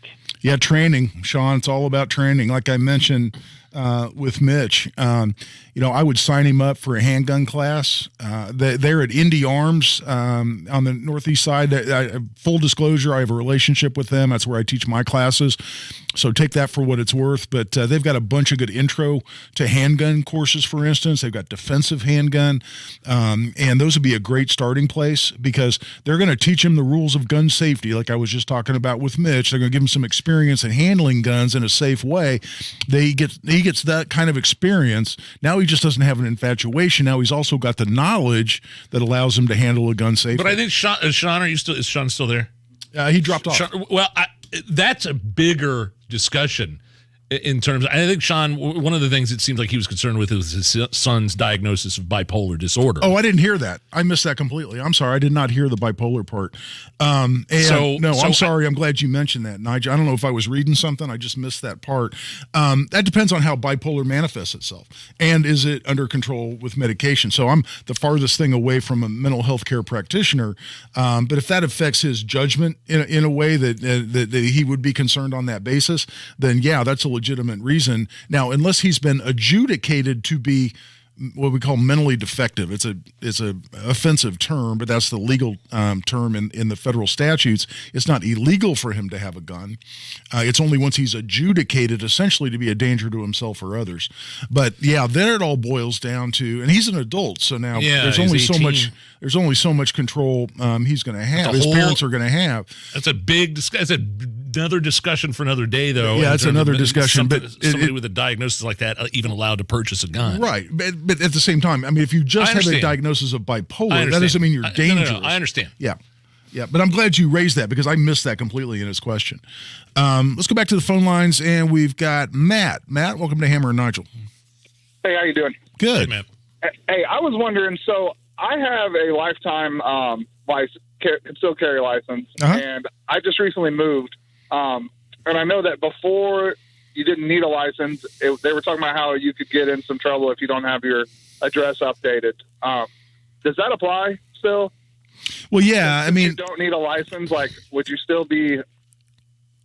Yeah, because you show it with your address that's incorrect on it. Yeah, Matt, you're not going to get in trouble, quote unquote, in the sense that be arrested or whatnot. But to keep your license legit and operable, I would go ahead and update your address. But it's really, really easy. If you go to the state police website, it's just IN for Indiana, in.gov/ISP for Indiana State Police, and go to the handgun licensing, or it says firearm licensing on the website. Click on that, and then there's a little link that says I want to, and there's several different options. One of them is update your address for your license to carry, and all you got to do is fill out the online form, submit it, boom, you're done. Easy peasy, and that's all you need to do. Because even though we don't have a license anymore, you want to keep your license. You don't have a license requirement. We still have the license. It's still available to new applicants. It's still in force for people who already have a license. You may want to travel to other states that require an Indiana license that they recognize for reciprocity purposes and other purposes as well. So you want to keep it up to date and just go on the state police website, and you can do that easily. Let's go back to the phone lines. We got Rick. Rick, welcome to Hammer and Nigel. Hey, how you doing? I've got a quick question, but I need to give a preface. So I know the police have a system in their car that tells them I'm a concealed carry holder. So the first thing they will do is ask me, can they hold my gun? So my question is, do I have to let them? And if so, why? Because it's my personal property, and it's safer in my holster than it is bumbling around in an awkward roadside situation. The police have that info, guy? Yeah. Well, when they run your driver's license, Nige, they get whether you have a license to carry handgun. Okay. And Rick called it a concealed carry. That's not what we call it in Indiana. We call it a license to carry handgun. But But the point is that they're told once they run your driver's, they don't even have to ask. They're just told automatically by the system that you have a license to carry. It's actually, not that this is a fight you win on the side of the road, but we have a case in Indiana. It's called Melvin Washington versus State that says it's actually illegal for that officer to seize your firearm or search your vehicle for the firearm so as to seize it. It's actually in violation of your Fourth Amendment rights for the officer to do that without some belief that you're breaking the law or that you're a danger to the officer. And the mere presence of the gun itself is not sufficient for those purposes. So it's actually unconstitutional for that officer to seize your gun during a traffic stop. But historically, a lot of cops have done that. In fact, it was standard protocol for years in a lot of departments. Not so much anymore because the cops are being educated. It's illegal. Do you win that argument on the side of the road? Yeah.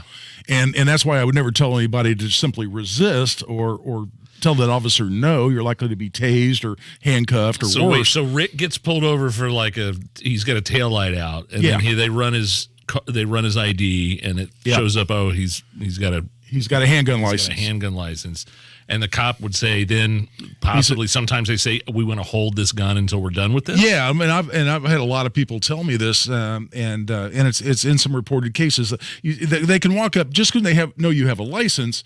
That gives them an indication there may or likely be a gun in the car, so they can walk up and go, and they can ask you, is there a gun in the vehicle? And you don't have to answer that question. The Supreme Court of the United States says you don't have to answer that question. But if you do and you say, yeah, there's a gun in the car, an officer may say, I'm going to need to take possession of that firearm during the stop for my safety. A lot of officers historically have done that. Interesting. And I talk about this in the class that I teach. If an officer says that to me, I would say, sir, at the end of the day, or ma'am, I'm going to do what you tell me to do, okay? But I don't believe that's a legal request. You may want to check with your supervisor before you ask me to do that.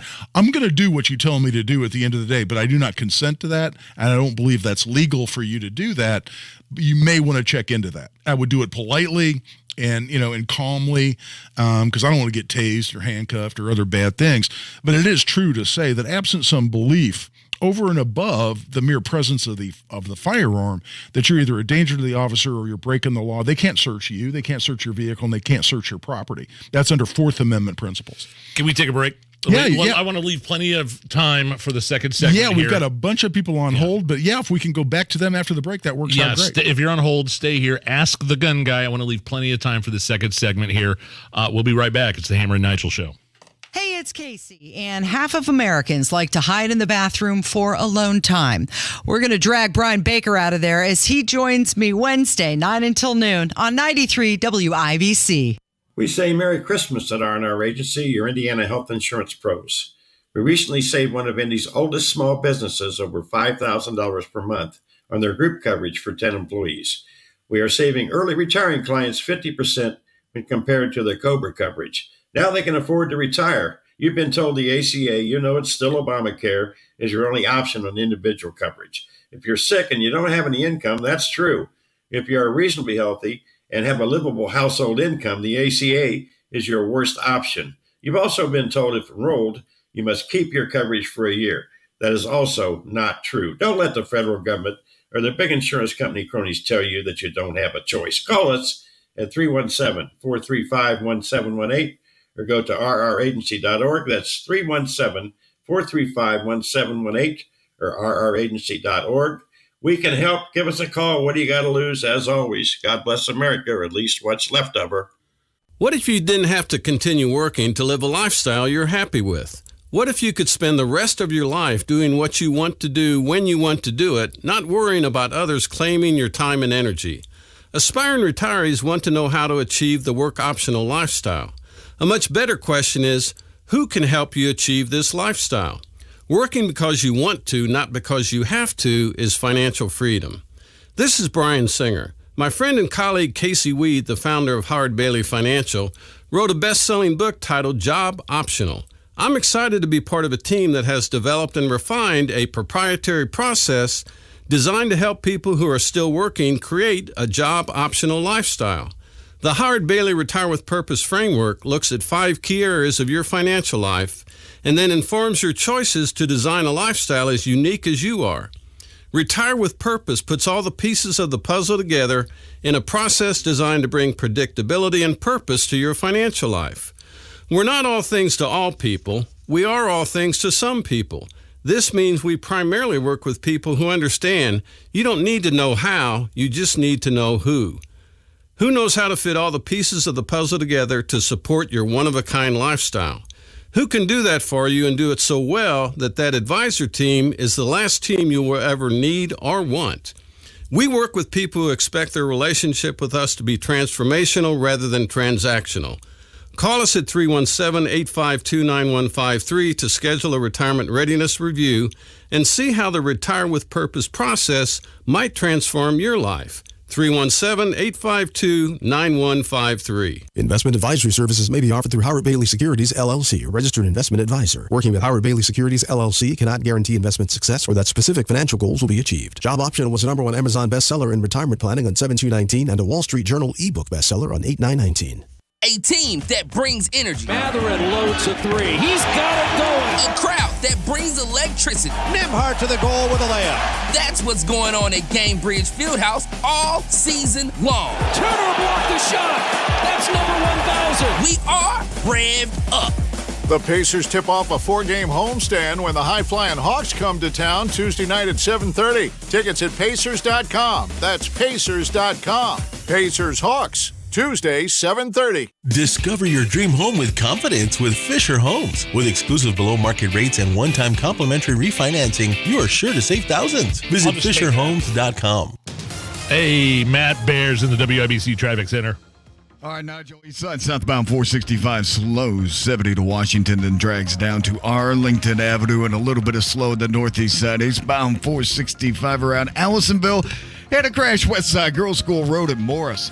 Traffic sponsored by Jeff Martin Auctioneers. I'm Matt Bear. Follow us on Twitter for instant traffic updates at WIBC Traffic. And it's 29 at the American Standard Heating Weather Center, 93 WIBC. I'm Nigel. Guy Relford is filling in for Hammer. We will continue with Ask the Gun Guy, Second Amendment attorney, licensed firearms instructor. Guy, thanks for filling in for Hammer today. We've been having fun. Let's take some more calls. Yeah, absolutely. Let's go right back to the phone lines. We got Jim. Jim, welcome to Hammer and Nigel. Man, what can I do for you? You cut out there. Did you say Jim? Jim, yep. Yeah, you're on, man. What you got? Oh, sorry. Great segment. A couple of things. Selling a gun to another person or gifting to a family member. What is the rules on that? And I have a Utah license up for renewal. Is that a good thing to do in light of the new federal concealed carry laws? Well, not so much the federal concealed carry laws. That doesn't have much effect one way or the other. But yeah, the Utah license is fine. I think it's good in something like 35 states now. And you don't need a license in Indiana under constitutional carry. Typically, residents in Indiana, to carry in Indiana, needed an Indiana license to carry. But since we have constitutional carry now, you should be good to go. There are a couple exceptions to that where you may want to get an Indiana license, including the Federal Gun-Free School Zones Act. You need to be licensed by the state in which you're located to not run afoul of the Gun-Free School Zones Act federal law, because if you're within 1,000 feet of a school, which is a school zone, you're violating that act. So if it were me, I'd go ahead and get my Indiana license. It's free. Get it. It's lifetime. No reason not to do it. And the first part of your question was what? I forget. Oh, no, I know. Transferring a gun to a family member or friend, there's no background check required as to between private individuals in Indiana, Jim, but you simply can't transfer a gun to someone you know to be ineligible to buy their own gun from a dealer is essentially how that works. You can buy a gun as a gift for a family member, as long as you're using your own money. And it's not just for a family member, right? You can buy a gun as a gift for whomever. It's just you can't do it for someone you know to be prohibited from buying their own gun, and you have to use your own money. If somebody gives you money and says, hey, man, go by the gun store and buy me a gun, then you're lying when you put on the form. A straw purchase? Yeah, well, yeah, you're lying. Yeah, straw purchase arguably applies, Nige, but you also have to, the first question you answer on the form you fill out when you're buying a gun is, are you the actual purchaser of the firearm? If someone has given you money to buy that gun, you're not the actual purchaser. So yeah, straw purchase would apply, and lying on that form will get you 10 years in federal prison. Ooh.